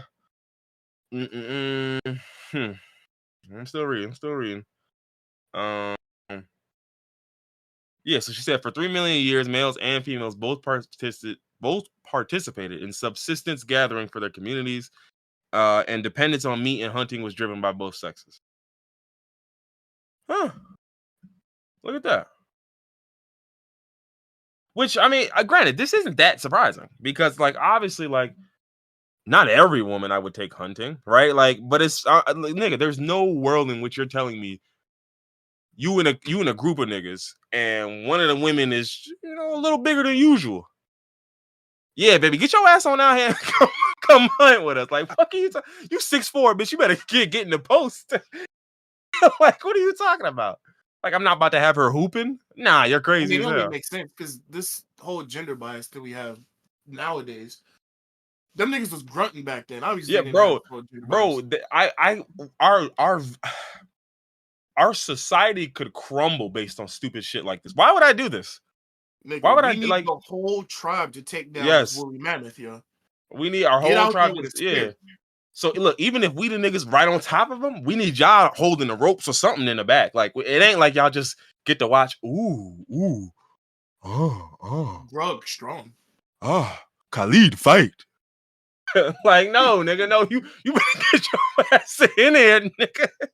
You want to eat? You better throw this burlap sack on this nigga. But interesting. Okay. Sarah Lacey, I see you. And what was the other name? Kara Okabok. Let me look her up too. I'm gonna see what she look like. Let me see if you look like you do this for a living.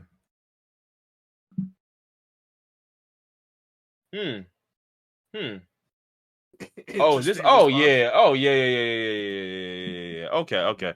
This is a picture of her doing some exercise in one of her classes. Yeah, you do. Yeah, you do. Yep.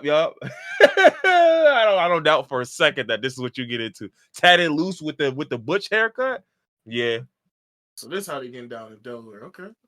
Well, this woman is from Notre Dame, so I guess they linked up. They, like Brody from Delaware was like, yo, call Kara and say, you think you can help me on this? I'm working on something. I need some direction because I know what I'm looking for. I just don't know where I can find it. She dropped the weights. You can hear the weights dropping in the background. Okay, give me 10 minutes and I'll be right on it. But interesting.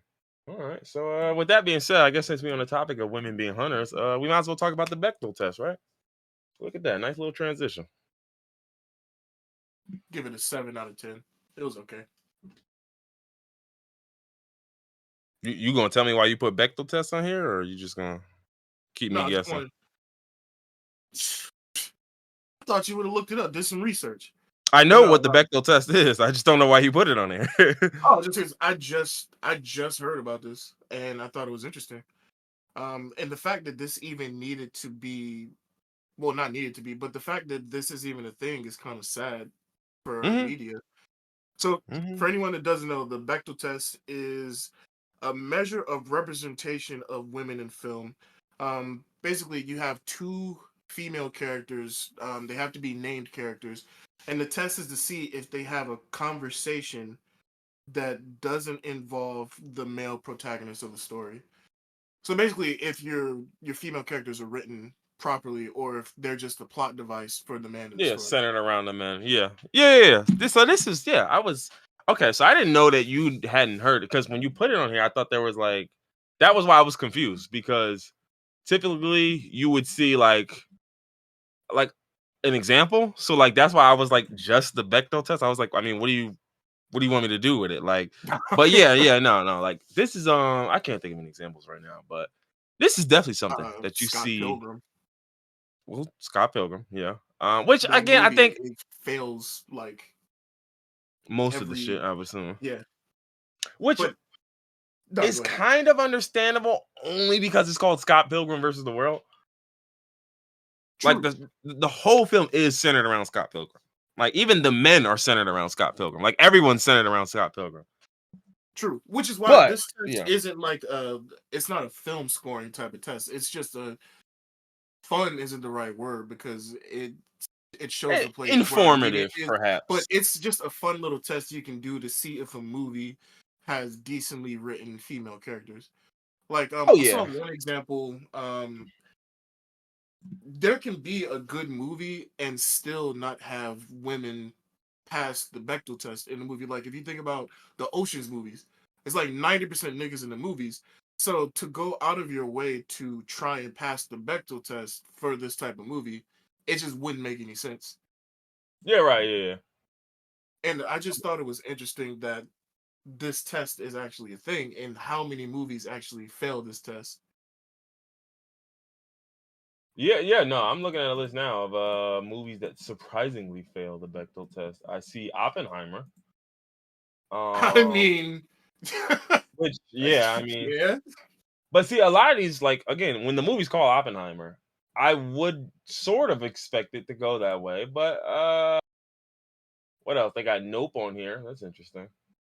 The Avengers. Okay. So basically, all right. So hold on. To pass this Bechdel test, right? You have to have at least 2 women in it. Some niggas can't even get that part. Um, who talk to each other about, that's the other part, something besides a man is the third part. So mind you, they're basically saying like, listen, it's a low bar, but a lot of movies that are actually good will fail this. Like for The example, Avengers Bird. failing that is crazy because they have a lot of female characters in the Avengers. What I mean, But I it's never guess their they just motivations. yeah. Yeah. I guess in a movie with all these superheroes, you're gonna talk about the superheroes. Yeah, or I'm gonna talk about saving a man. Like I'm gonna talk about Yeah, helping a man. Like it's always gonna be another guy in the Avengers. yeah. Um, That's why I said this is just a kind of a fun little test. It's not really a breakdown of media. You know, it's not like a true scoring system, but it's just interesting to think about. yeah, and it also depends on like the type of movie too. I think Yeah, takes a big, like for example, like Avengers makes like at least the first one, it makes perfect sense because it's like, nigga, how many women were there in the first Avengers besides what Tony Black Stark's Widow, wives, Tony Stark's wife Pepper, and Black Widow, generic and Shield Agent One. yeah, right. Maria Hill, who apparently is the name of this Shield agent, I guess. Waitress number one. Uh, Didn't even give her a name. Waitress number one. a carrier bridge technician. Like, bro, these are not real women. Like, sorry, but like, so it knows it makes sense, right? But then like certain movies, it's kind of like, hold on, let me look at the ones that fails. Films with an all male writing team, it says 53% of them fail the test, and 47% of them passed. Let's look what failed. The Fifth Element failed. That makes sense. That makes sense. Based on what I know about that movie, that makes sense. The Bourne Ultimatum, I can see that. The Hangover Part 2. Like some of these movies, like I'm not expecting The Hangover to pass the Bechdel test. Troy, I probably wouldn't expect to pass the Bechdel test. Nigga, that whole movie is just Yeah, nigga. right. Like yeah, I would not expect it. Casino Royale, Castaway, Cars 2. I'm crying. Cars 2, Ant-Man, Ocean's 11, I brought up Oceans before, yeah. Minority Report, Men in Black 3, Mission Impossible 2, and Ghost Protocol. Minions, Millions, that's not Minions. fair. That's an unrealistic bar. Nobody can achieve Life that. of Pi. I mean, is there any? Okay, I It's don't know. one nigga in the movie with a tiger. Maybe there's some scene with women in it. I don't know. Iron Nah, that's Man, hilarious. Spider-Man 2, Men in Black, the first one, The Amazing Spider-Man, Wall-E. Wall-E? Nigga, that movie is about a garbage robot. I don't know. I don't know. Either way. Oh, this one. Oh, this shit got like. Oh, they got analytics on this bitch. Hold on. Oh, okay. I can't break all of this down, but that's kind of crazy. They got real analytics on this, huh? What are the analytics? I just posted it in the chat, but it's like it got the breakdown for like how often, like basically, like all right, when there's a woman writer on the team, you're more likely to pass the test. If your team is all women writers, you almost have 100% chance.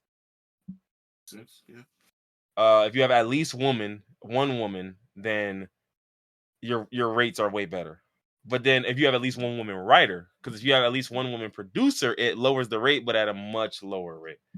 Mm-hmm. And apparently having women directors, women directors drastically changes it, obviously. So basically, director or writer, having a woman producer doesn't change much. Which makes sense because the producer sort of just produces, right? Like the writer and the directors are people who really are either writing the story or have the vision or whatever. You know what I mean? All of that shit. Pretty interesting. Yeah, no, it's kind of dope. All women writers, 100% pass. Yeah, that makes sense. And even when you go further down, like past that, the little picture guides, they have like a little thing where you can filter it, start adding movies, and search for a movie or a director or a producer, and it'll change based on that. They got a 4,000 film database, so it's not everything, but I guess it's a decent amount of movies. They got This movies is such interesting. as Merlin and Mortuary and Nanny McPhee in The Big Bang, Come on. which passes the Bechdel test, by the way. They got Teen Beach 2, The Conjuring. Huh, look at that. I'm glad A Bug's Life passed. That makes me happy. Oh, Human Centipede. Nice. Okay, next topic. Human Centipede passed the Bechdel Test. Centipede passes the Bechdel Test. That's crazy. Oh man, somehow, some way it does. Reverse Bechdel test. Okay, you guys, is this like a mansplaining version of it? Oh, okay, all right, sensitive ass niggas. That's exactly what I thought it was. No way, niggas made a reverse back. What are you? Right. Like, why would you need to make that? Why would you even need, bro? What are there? 2 movies? Like, what are there? Like 2.5 movies, nigga? Nigga, like, well, Mamma Mia didn't have. Yeah, like, come on, yo. Like, nigga gonna pick a movie for the hoes. Like, well, Live, Laugh, Love didn't have. Eat, Pray, Love didn't have. Yo, come on, dog. Come on, dog. All right, so it looks like we got all of our silly and fun stuff out of the way. Spider-Man 2. Didn't play the first one, but guys, the second one's no, not really, no. But the second one, guys, it's game of the year. It's looking pretty good. Like, I'm not gonna slurp, but it's looking pretty good. No, I'm finna glaze these niggas wild. I'm about to give them wild towel shit game of the year. Why are you saying that? That's why I had played the first one. It seems like they've improved on almost everything from the first one. I made them do it. Thank you. You made the game much more enjoyable. The first one, towards the end, the side content, all the little missions you do, they started to get kind of boring, and they started to feel more like chores than stuff that you actually wanted to do. Yeah, I can see that. So they improved upon that, and now all the missions actually feel fun. You actually want to do them. Story is great. Graphics are great. Voice acting and the acting, everything is great. There's a few bugs here and there, but it's an open world game. It's impossible to have an open world game without a few bugs. Nigga, it's I was just not crying possible. at some of the complaints, bro. Like, these niggas was I seen a nigga who was like, a dude was climbing the building and he was like, yo, I climbed the building and on multiple floors it's the same woman coming out at the same time doing the same thing. I'm like, bro, who cares? It's just Xbox fanboys. Like, the only people that I've seen. Oh wait, you can't get this? You on the Xbox? This is a PlayStation exclusive? Yeah. You didn't know that? For real? I didn't know. Yeah. Oh, them niggas is mad. Nah, you got the shit where you gotta put your thumbs in your ear and then do him with the nana boo boo, nigga. The only niggas that I've seen speak negatively about this game are people that they can't play it. Boy, deep in that Game Pass. The only niggas saying that this game is full of bugs and a bunch of glitches are niggas that are watching footage online because they can't actually play it. Not watching footage. He said, "Oh, you can't even hate from it. How you gonna hate from outside the club? You can't even get in." And what I don't understand is, unless these niggas are in high school, like, you're a grown man. I thought we left all the console war shit back in high school. Why are you just loyal to one system? You don't got the money to go out and buy a PS5? Because I got both. I just don't understand it. But no, game of the year, all slurpers included. Quick little flex type shit. Yeah. And you didn't even play that much. Are you still saying it's like that? You said what? Oh yeah. I played in 45 minutes. And I was just like, nah, this one is might be one of them ones. 45 minutes in. That's kind of crazy. That game pulls you in after 45 minutes. This picture is crazy. I'm gonna post this in the chat real quick. See, like crazy. That's not crazy. Hello? How did we get here? I'm sorry. I was just on Twitter and the milk merchant strikes again. Cause how? They put it on my shit, bro. I don't know what to tell you. It's sports niggas. You put it on my shit. Of course I did.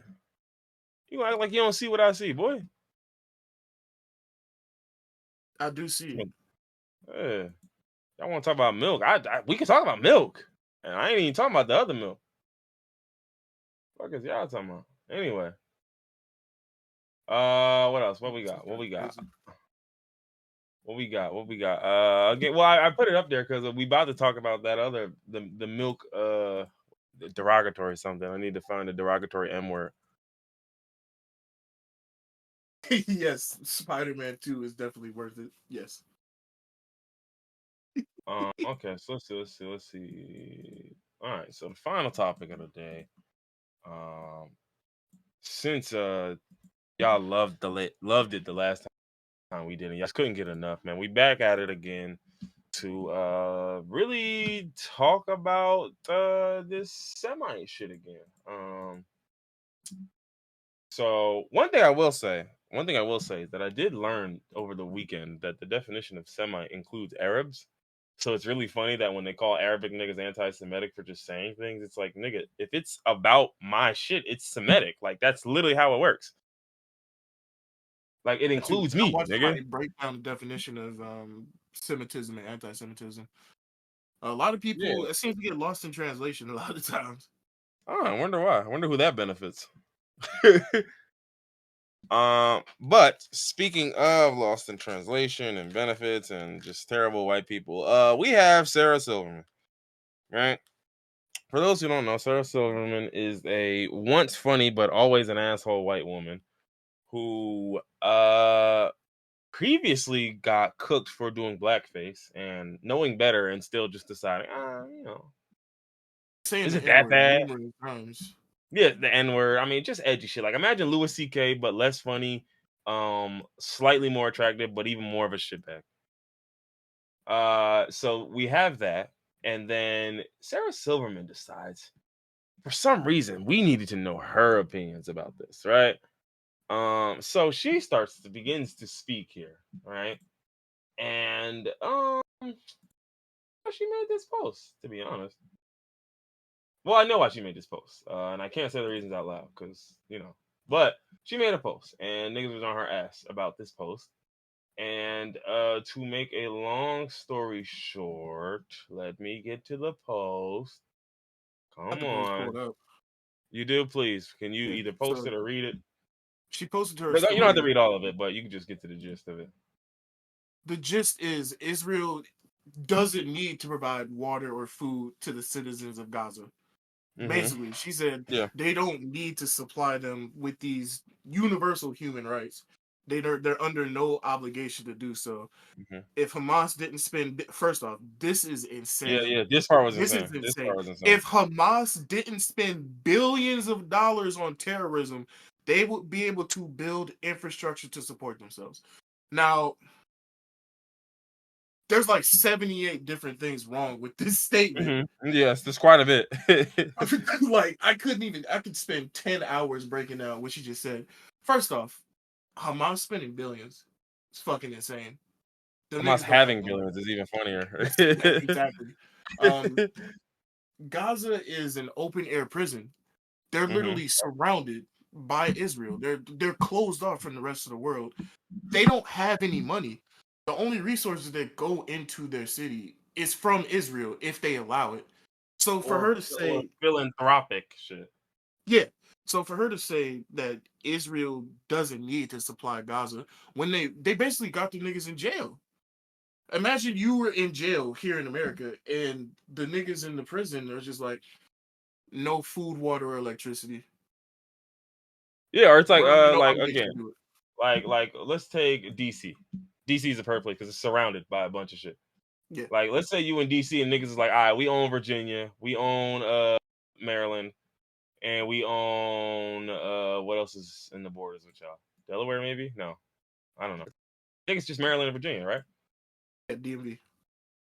Yeah, so Delaware, Maryland, Virginia, right? So then it's just like, but the DMV was owned by just one. Well, it is owned by one place, but they were all in lockstep about, all right, now we're not letting you get nothing in and nothing out. Y'all niggas can't leave that little space. Like, doggy, for you to then act like some little niggas who live in Foggy Bottom, like, you know what I mean? So some little ass niggas who live in Foggy Bottom or Columbia Heights or some shit. Like, bro, where do I get billions from? What are you talking about? Where do I get them from? That's the real question. Where would I get the billies? One. And two, and this is the part that kind of blew mine because I was like, dog, if they had billions to spend, and they were spending it on the T word instead, I think this fight would be drastically different, and I will leave it at that. I'm just gonna say that part, buddy, because if we talking Billy for Billy, nah, y'all would have needed more help for real. Y'all would have needed a bigger Congress package from us.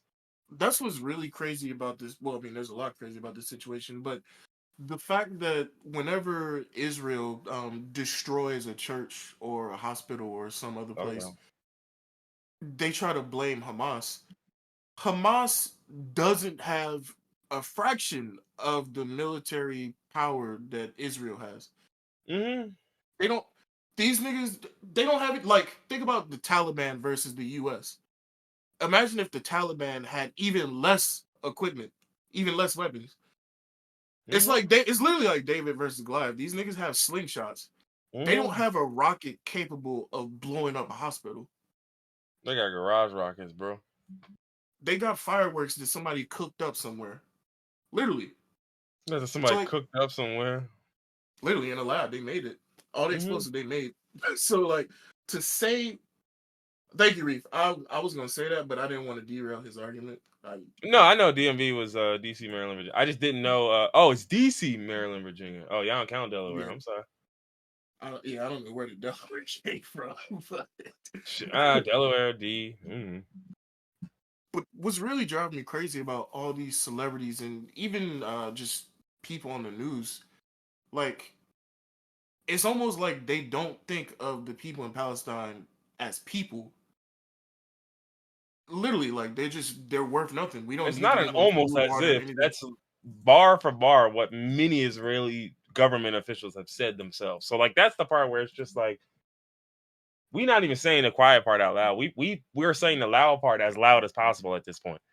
Like, that's where I'm just like, again, like, because there was comments I've seen today, where it's like they had all types of people in Parliament. Somebody in Parliament was saying, like, these kids are our kids, and da da da. And the woman cut her off. And she said, "No, the fuck they not. No, they not."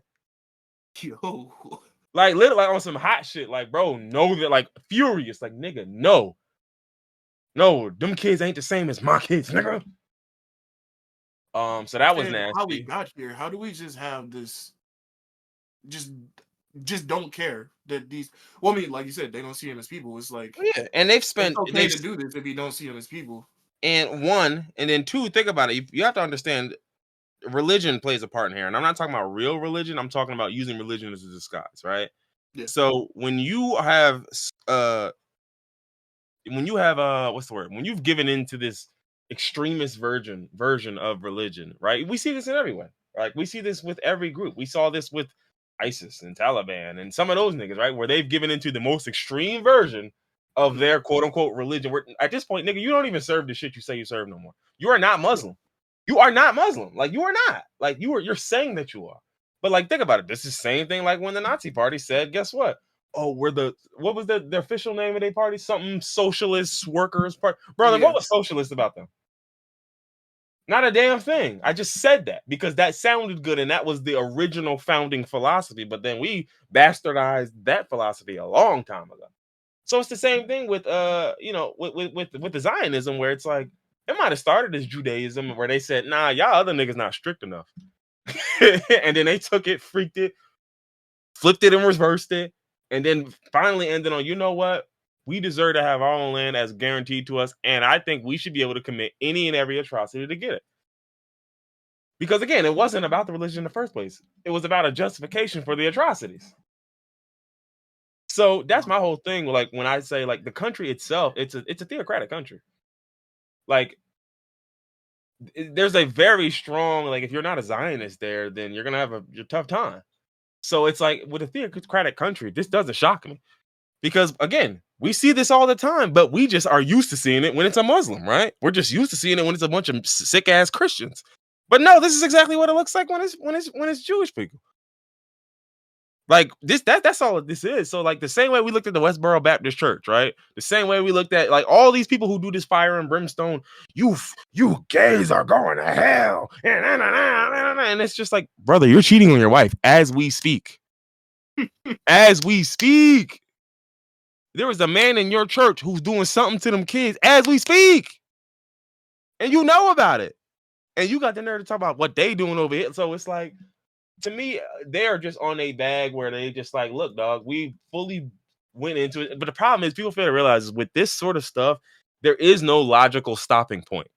There is no point where you decide, okay, maybe we've taken it a bit too far, right? Because the problem is, the end goal is the end goal, and the end goal requires an extermination. And then even beyond that, with that being the end goal, you then have to do any and everything you can to service that end goal. So if that includes me turning my brain off and turning the hate on, I'm gonna do it. And so the problem is now you can't control it. So even if Netanyahu himself was like, yo, we was bugging with that, let's chill out. You couldn't even get your country to pull back no more. Yep, Because he that's already what you've trained them. neutralized Like, it. yeah, that's how it's. Once you get them involved and they feeling that fervor and they doing this and that. And mind you, Israel's been saying this for years. Like, bro, the internet is a battleground. That's word for word what they have said. Like, we have to win the battle of public opinion. The court of public opinion. That is a battle just like fighting on the battlefield is.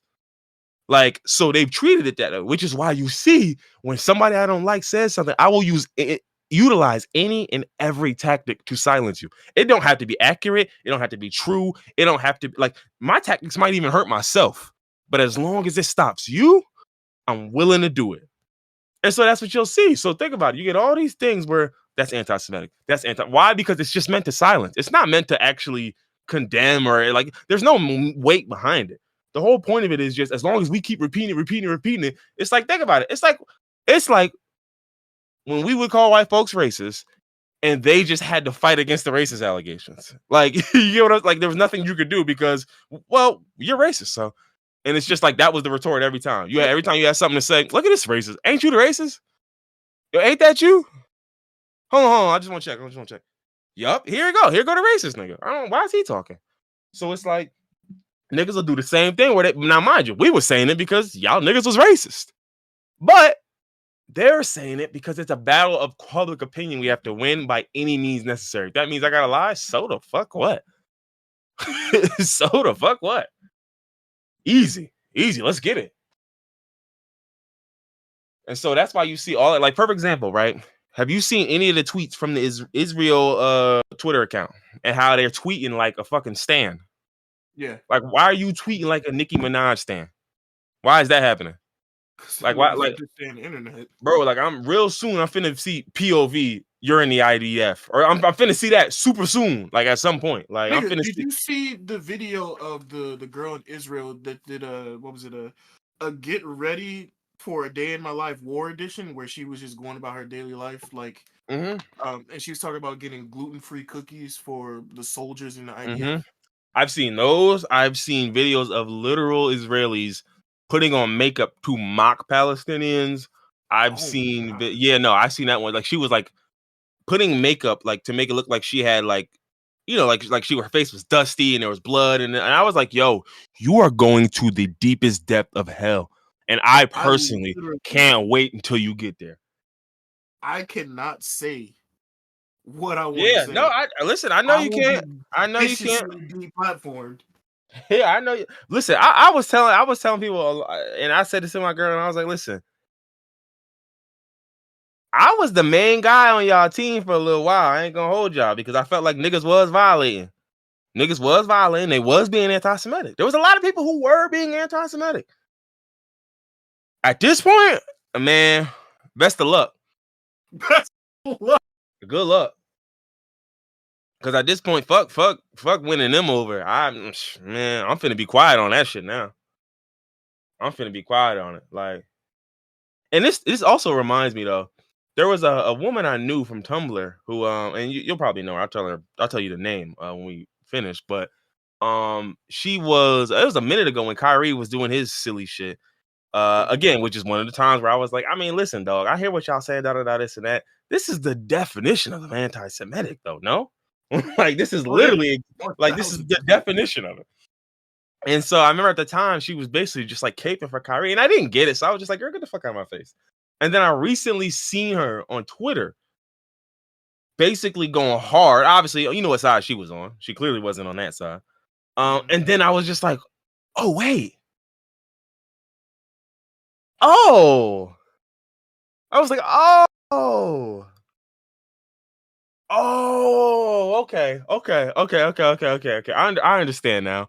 I understand. I had you fucked up a little bit the first time. I'm still not jacking you because I think you were wrong anyway. But I get it. People Now I get it. on the correct side, but for the wrong reason. Right. Like a lot of Yeah. people don't really even give a damn about Palestine. They just so anti-Semitic. They just, yeah, fuck Israel. Right. Now, That's a lot granted, of people on the right side of history for the wrong reason. right. And so literally once I saw that, I was like, oh, now it makes sense. You just not jacking them. Period. Niggas sneeze. True. Oh my God, yo. I was just like, oh, I did not catch what you was putting down. I didn't understand that's what we were going for. I just thought you were stupid, honestly. Like I blocked you because I just thought you were stupid. Turns out you're not stupid. You're just you that thing. You that thing you are. Which again, at this point, like I said, I might have judged you for it in the past. Hell, where we at now? I mean, shit. All right, sister. all right. But nah, like the way that they handle themselves online on social media, like the whole shit they did with one of the Hadids, I'm not sure if it was Bella or Gigi, where like she posted, and mind you, the Hadids, I believe are Palestinian. They are and Palestinian. Yeah, and every time there's been an incident, they have had to make a statement. And every time they make a statement, they make a pretty forceful one. They stand on their own while the rest of their friends play pussy.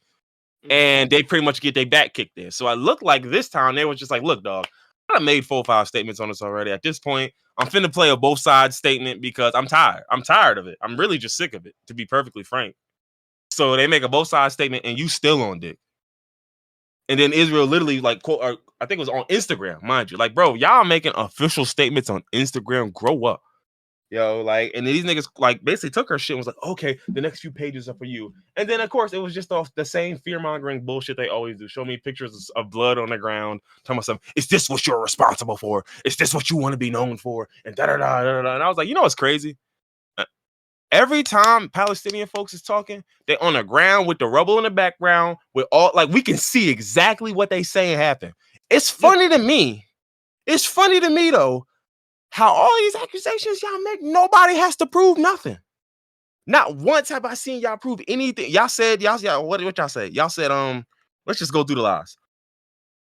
First, y'all said, somebody else hit the hospital, not y'all, which already don't make sense because who else got joints big enough to do that? Okay, cool. Let's keep going. But why should I have to prove that to y'all? I said it was true, nigga. Sources, trust me, bro. Fuck. The 40 babies thing. Right. Oh yeah, the beheaded babies thing, that one too. And then y'all walk that one back and then quietly just heard, all right, I'm gonna move on from that one. Right. So that's Everybody 2. forgot about it. Yeah, Smooth forgot about that. That was 2. What else you got? Oh, there's more. No, I can't believe I'm blanking. No. Oh, you got the what was it? When they captured some of the bodies of some of them dudes, they had this top secret file on them where they was planning this for years, right? That was another one because of course they gave foot soldiers top secret clearance documents. Stupid ass, exactly. Right? Sense, yeah. And of course they were probably written in what, Hebrew, right? So y'all can read it. Like, fuck yourself, yeah. What was the 4th one? Oh, the audio recording that came out. That was supposed to be the 3 dudes talking about the hospital strike, except everyone who listened to it was like, this is not what Palestinians, most specifically Gazans, sound like. Yeah. This ain't the dialect. This ain't they ain't using a slang in the recording. There's certain places and locations they're not aware of, which granted, you can't leave Gaza. Brother, you don't know nothing but Gaza. So how can you not be like, if I tell you, yo, the bakery on 8th Street, and you don't know where that bakery on 8th Street is, nigga, you cannot leave here. You got to know where that is. You have to know where that is. It's like, how do you not know where that is, bro? You've been here your whole life. There's nowhere else to go but the bakery on 4th Street. Like, it's the only bakery in town, nigga. Like, I've never heard of it. What they make there? It's a bake. So there's that. What's that? 4 lives? 5 lives? Where we at? Hey, look, 5 lives and you get a free Frosty.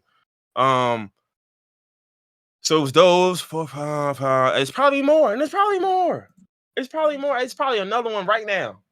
There were the people that were supposedly kidnapped at the like a rave or something, and one of the women that Israel was using in the picture saying she was kidnapped, the person that was supposedly kidnapped came out and said, "No, I'm fine. I wasn't kidnapped."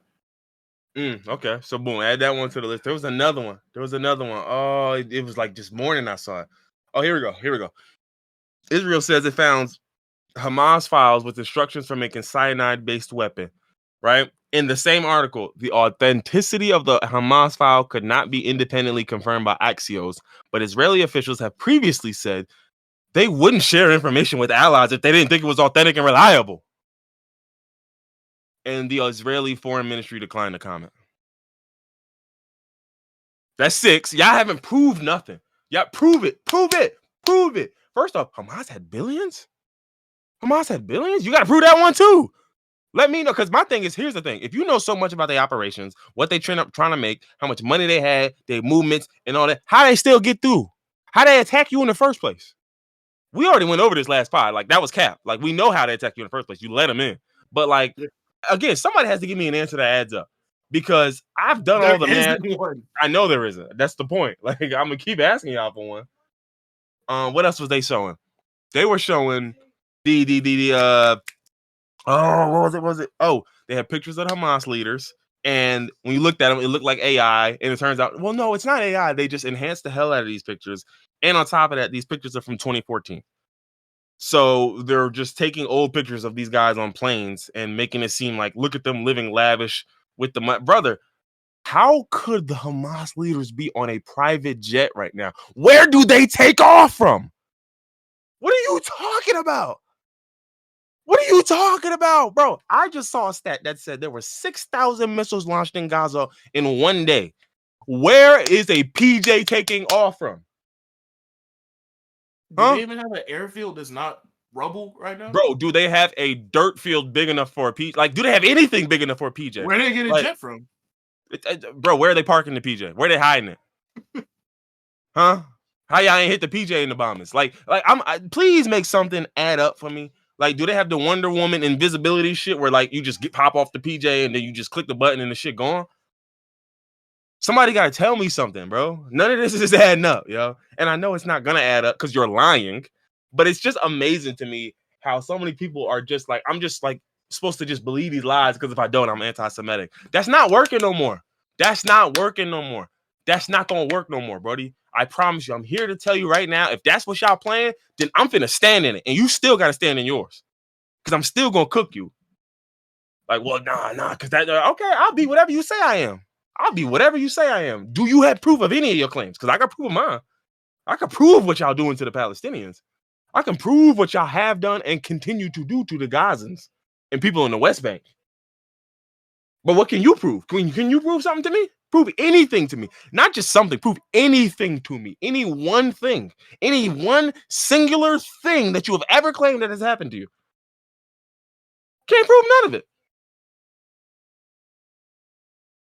And likewise, Dave Chappelle sees through the bullshit as well.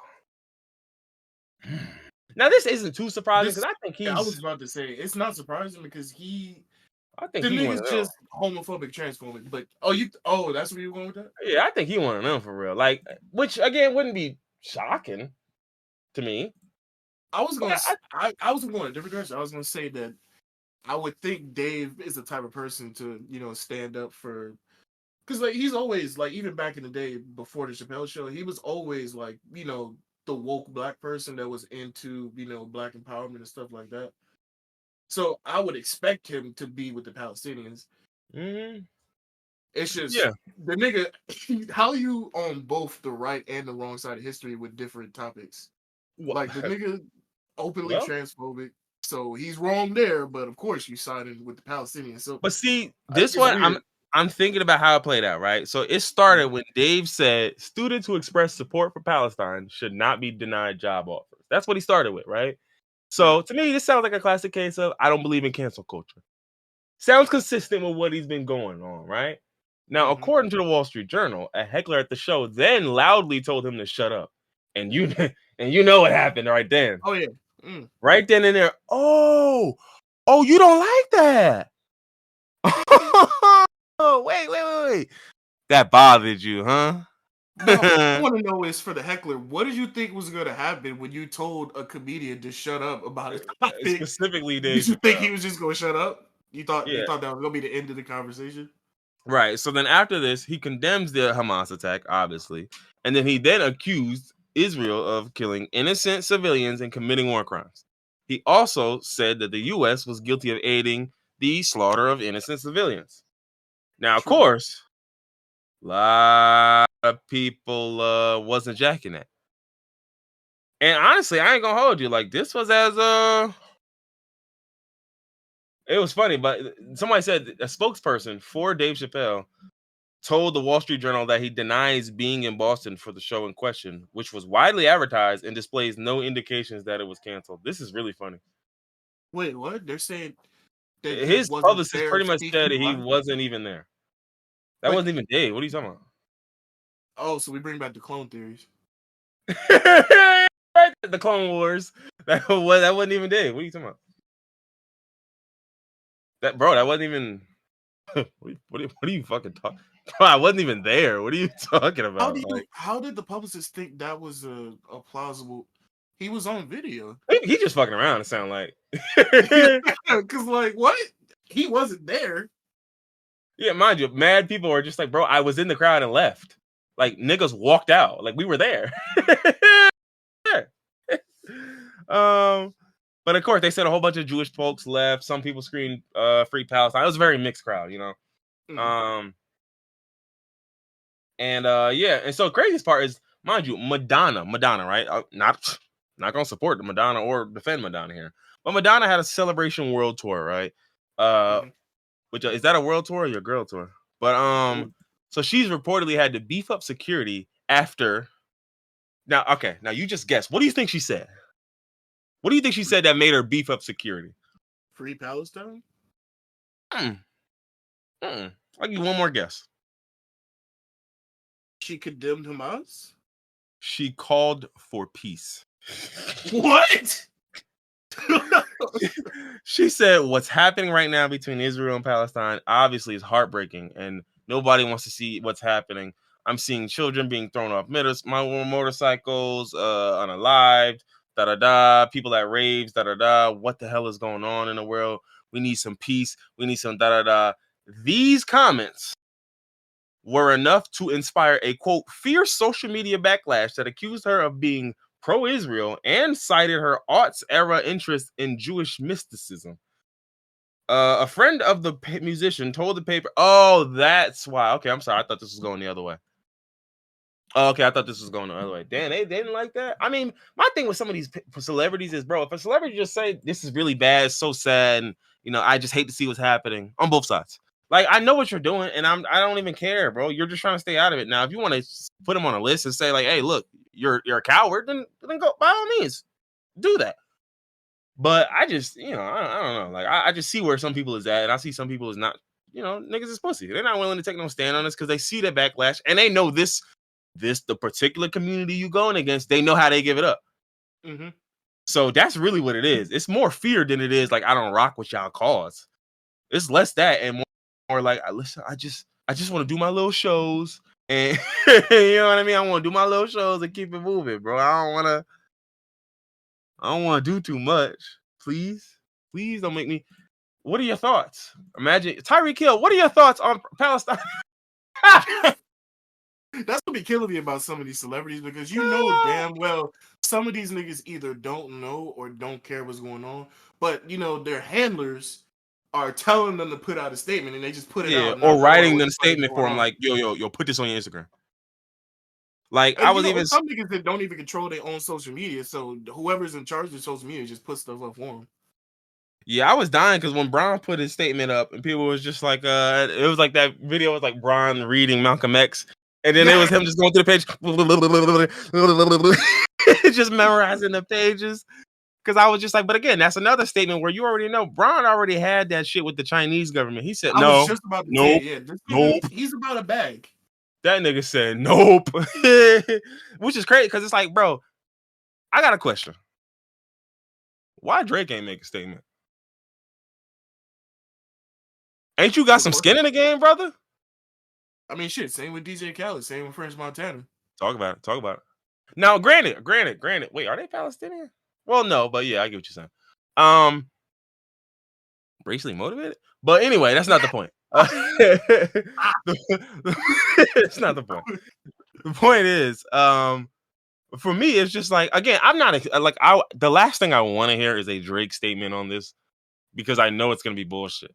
But it's also like it's funny to me who y'all expect statements from and who's just exempt from giving them. Like that's the part that just is hilarious to me. Yeah. You know they're Like gonna give don't a pass to certain people. like don't get me wrong. I know why Drake is silent because Drake has shown me in any and every way possible it's about the bag. So I'm not gonna say Also, anything. I just looked it up. DJ Khaled is Palestinian. Continue. Oh, is he? Gotcha. Heard you. Mm-hmm. So it wasn't racially motivated. But I didn't know yes, that going in though. I didn't think you did. Retroactively not racist. Retroactively, I've been absolved of racism. But yeah, so I mean, granted, like I know why Drake hasn't responded. Nigga, everything he's ever said is shown that he's about a bag. And mind you, DJ Khaled is the same type of guy. So like both of y'all have shown me like everything is about a bag. So I know that y'all wouldn't dare piss anybody off. Like I'm not gonna give a statement. Like, because here's the thing, like here's what happens, and I see people do this a lot of times in moments of controversy. They see it as a 3-option deal. I pick side A, piss off side B. I pick side B, piss off side A. I make the statement in the middle that appeases both sides and I win. Yeah. And that is a fake option. That option is not real. It does not exist. Both sides. Yes, exactly. Because what you're going to do is piss off both, because both sides are going to see you're a fraud. Like, think about it. To me, this is like, you really a Democrat, but you're going to run as a diet conservative. You're going to piss off conservatives who are going to say you're not real enough. Then you're going to piss off Democrats who are going to say you're fake. So it's like, dog, you're nothing. You pissed off anybody and everybody instead of just, I don't know, shutting the fuck up and not saying a thing and refusing to speak on this. Because you can do that. It's going to look away, but you can do it. Because I promise you, if I really wouldn't wanted no smoke, I would pick that. And you'll have to kill me. you'll just have to kill me because I'm not telling you. What do you think? I'm not gonna speak on that. So good at dodging, like, because they're not even getting put in a situation where a random paparazzi can be like, "What are your thoughts on the situation?" So they're not even giving the no comment statement. These niggas just gone. They're just out. Yeah, I'm just out the way. Nobody's able to ask them any questions. I'm just out the way, like, and that's my whole thing. Like, that's my whole thing. Like, I'm just like, dog, like, so again, yes, one day we will stop even expecting and asking celebrities what they think. That day is no time soon. I'm afraid.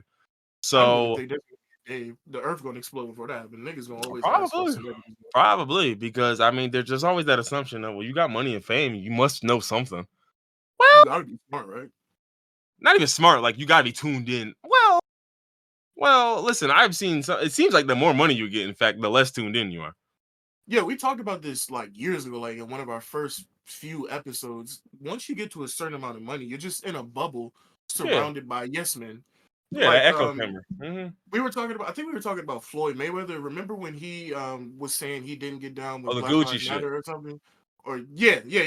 So it's like, shit, I think. Yeah, niggas. Once you get to a certain point, a lot of these niggas don't watch the news and they only know what the people around them are telling them. Yeah, like the information either don't reach you, or if it reaches you with such a spin on it that you're gonna come to an entirely different conclusion. Yeah, exactly. Because think about it. Perfect example is literally the Israel-Palestine issue. Like, there's so many people who they have no basis for any understanding for any of this shit. So by the time the news reaches them, a nigga done put he done put an anime curve on that shit. I'm talking about that shit moving like you know the volleyball anime they got. Like that shit moving on some silly shit. Because think about it, by the time you get it, 40 babies? And they did what? Oh man, yo. And they was at a rave. And I love raves. What the fuck, bro? Oh man, yo. But they got billions of dollars. Oh, well, we gotta send Israel billions of dollars too, right? Oh, we are. Okay, thank God. Woo. Whoa, that's crazy, yo. Yo, I'm praying for y'all, man. That's crazy. Like on Twitter for the first over 5 years. Yo, prayers up to Israel, yo. Right. Did y'all hear about this Palestine-Israel situation? This is crazy. Did y'all hear? Like, brother, we have not been able to avoid it. Yes, we did hear. And it kills me though, cause and it's the last thing. I'm sorry. It might not be the last thing, cause I could do this for a little while, but they also got on what's the oh Lord, her name was just in my head. The white girl who fought for climate change. She was young, Greta autistic. Thunberg. Greta. Yes, Autistic. thank you. She autistic? Yeah, she's autistic. Autistic. She acoustic. uh, but yeah, so she did posted something, Free Palestine, something like that. And I think she had a octopus in the background. So apparently this octopus, I forgot the brand name of it, but it's like it has something to do with moods. And so basically the way it's supposed to work is that people who are less verbal pick an octopus that displays their mood. So like if you walk in their room, you see they got the mad octopus on, you can just leave them alone. Okay. You get what I'm saying? Yeah, so yeah. in the background of this picture, she's got one of these octopus or octopi. I don't know what the fuck the plural is, nigga.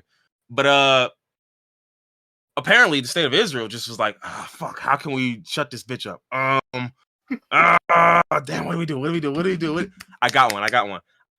Nigga was like, yo, I dug up an old picture of someone depicting Israel as an octopus, and it was propaganda from like 1960 something. I don't fucking know. And so what we'll do? No, listen. So what we do? He's like, this is good. Tell me. So what we're gonna do is we're gonna post it and say, is this what you mean to say, Greta? And of course, because the girl is autistic, she's gonna actually think she did something wrong. Like she's not like unfortunately. Right, yeah. Unfortunately, like she'll look at it like, oh shit, like damn, I ain't even like I certainly didn't mean it that way. Like, you know what I mean? Whereas most other niggas would just look at it like, nigga, come on, bro. And the part that was so nasty, oh my god, yeah, I forgot about that. Yo, there's so many. There are so many, dog. Like, I forgot about the Alicia Keys one. I'll talk about that one right next. Bro, we will. Yes. This is all it was.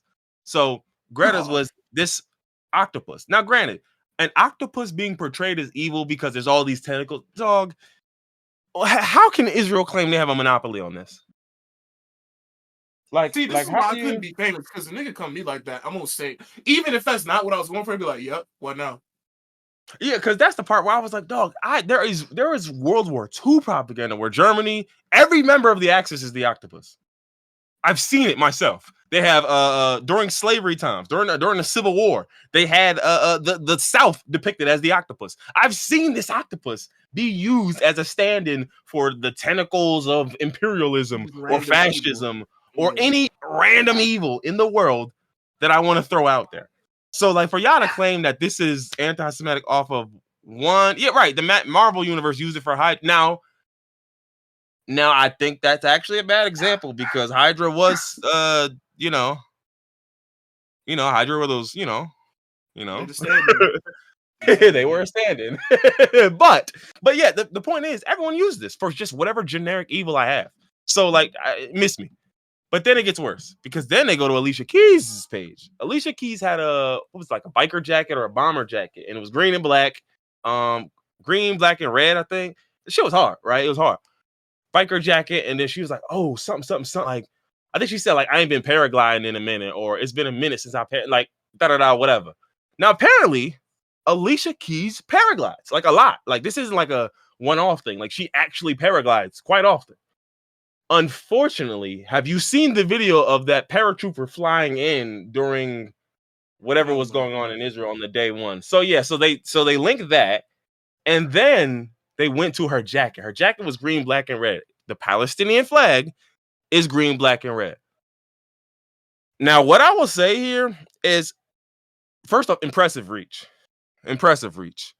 Unbelievable reach. I mean, I'm just generational reach.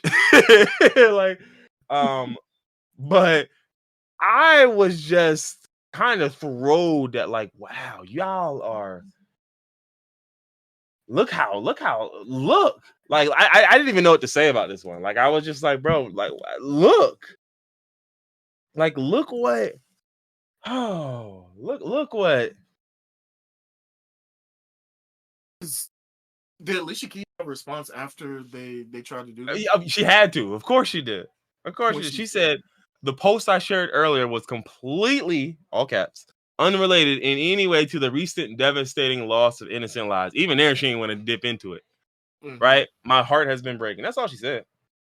That's all she said. But that was the part where that was crazy to me, because she was saying, what would you do if you weren't afraid of anything? Tell me your truth. I've had my eyes on paragliding, is what she said.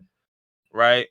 That's kind of funny, like, without context. Like, if she didn't know about the paraglider, that's actually kind of funny. I'm not going to hold you. Like, if you think about it, she probably did. That's the funniest part. She didn't know that a nigga was paragliding in the war, and she was just randomly, somebody asked her what you want to do. She's like, think about paragliding. That's just, without context, that's fucking hilarious. I'm sorry. And the funniest part is that literally when they look back into it, they was just like, dog, like, back in 2013, even then she was criticized for performing in Tel Aviv. So it's like, bro, to act like she was on y'all team and then now she's a foot soldier for her mom. Bro, we don't care. They don't care. It don't matter. I'm reaching, and as long as I'm reaching, bro. Wait, so you're doing a lot of reaching in a lot of different directions, almost like yeah. Nah, you know, it's time to get out of here, man. It's time to go. It's time to go, man. It's time to go, man. Because if I name this pod the Israeli Octopus, they certainly would demonetize me. They're not going to demonetize you. They're going to assassinate you. Now they're going to find me. They already know where you live. Not they going to find me. They're just waiting on one more bad post to pull the trigger. A nigga with the last name Katz is about to smoke me. He said, "Who's outside?" Two guys. I think. What were their last names? Schwartz and Kravitz. He said, "Oh no." All right, we out here. Good to go. Get her done. All right, ladies and gents, it's been another one, episode 114.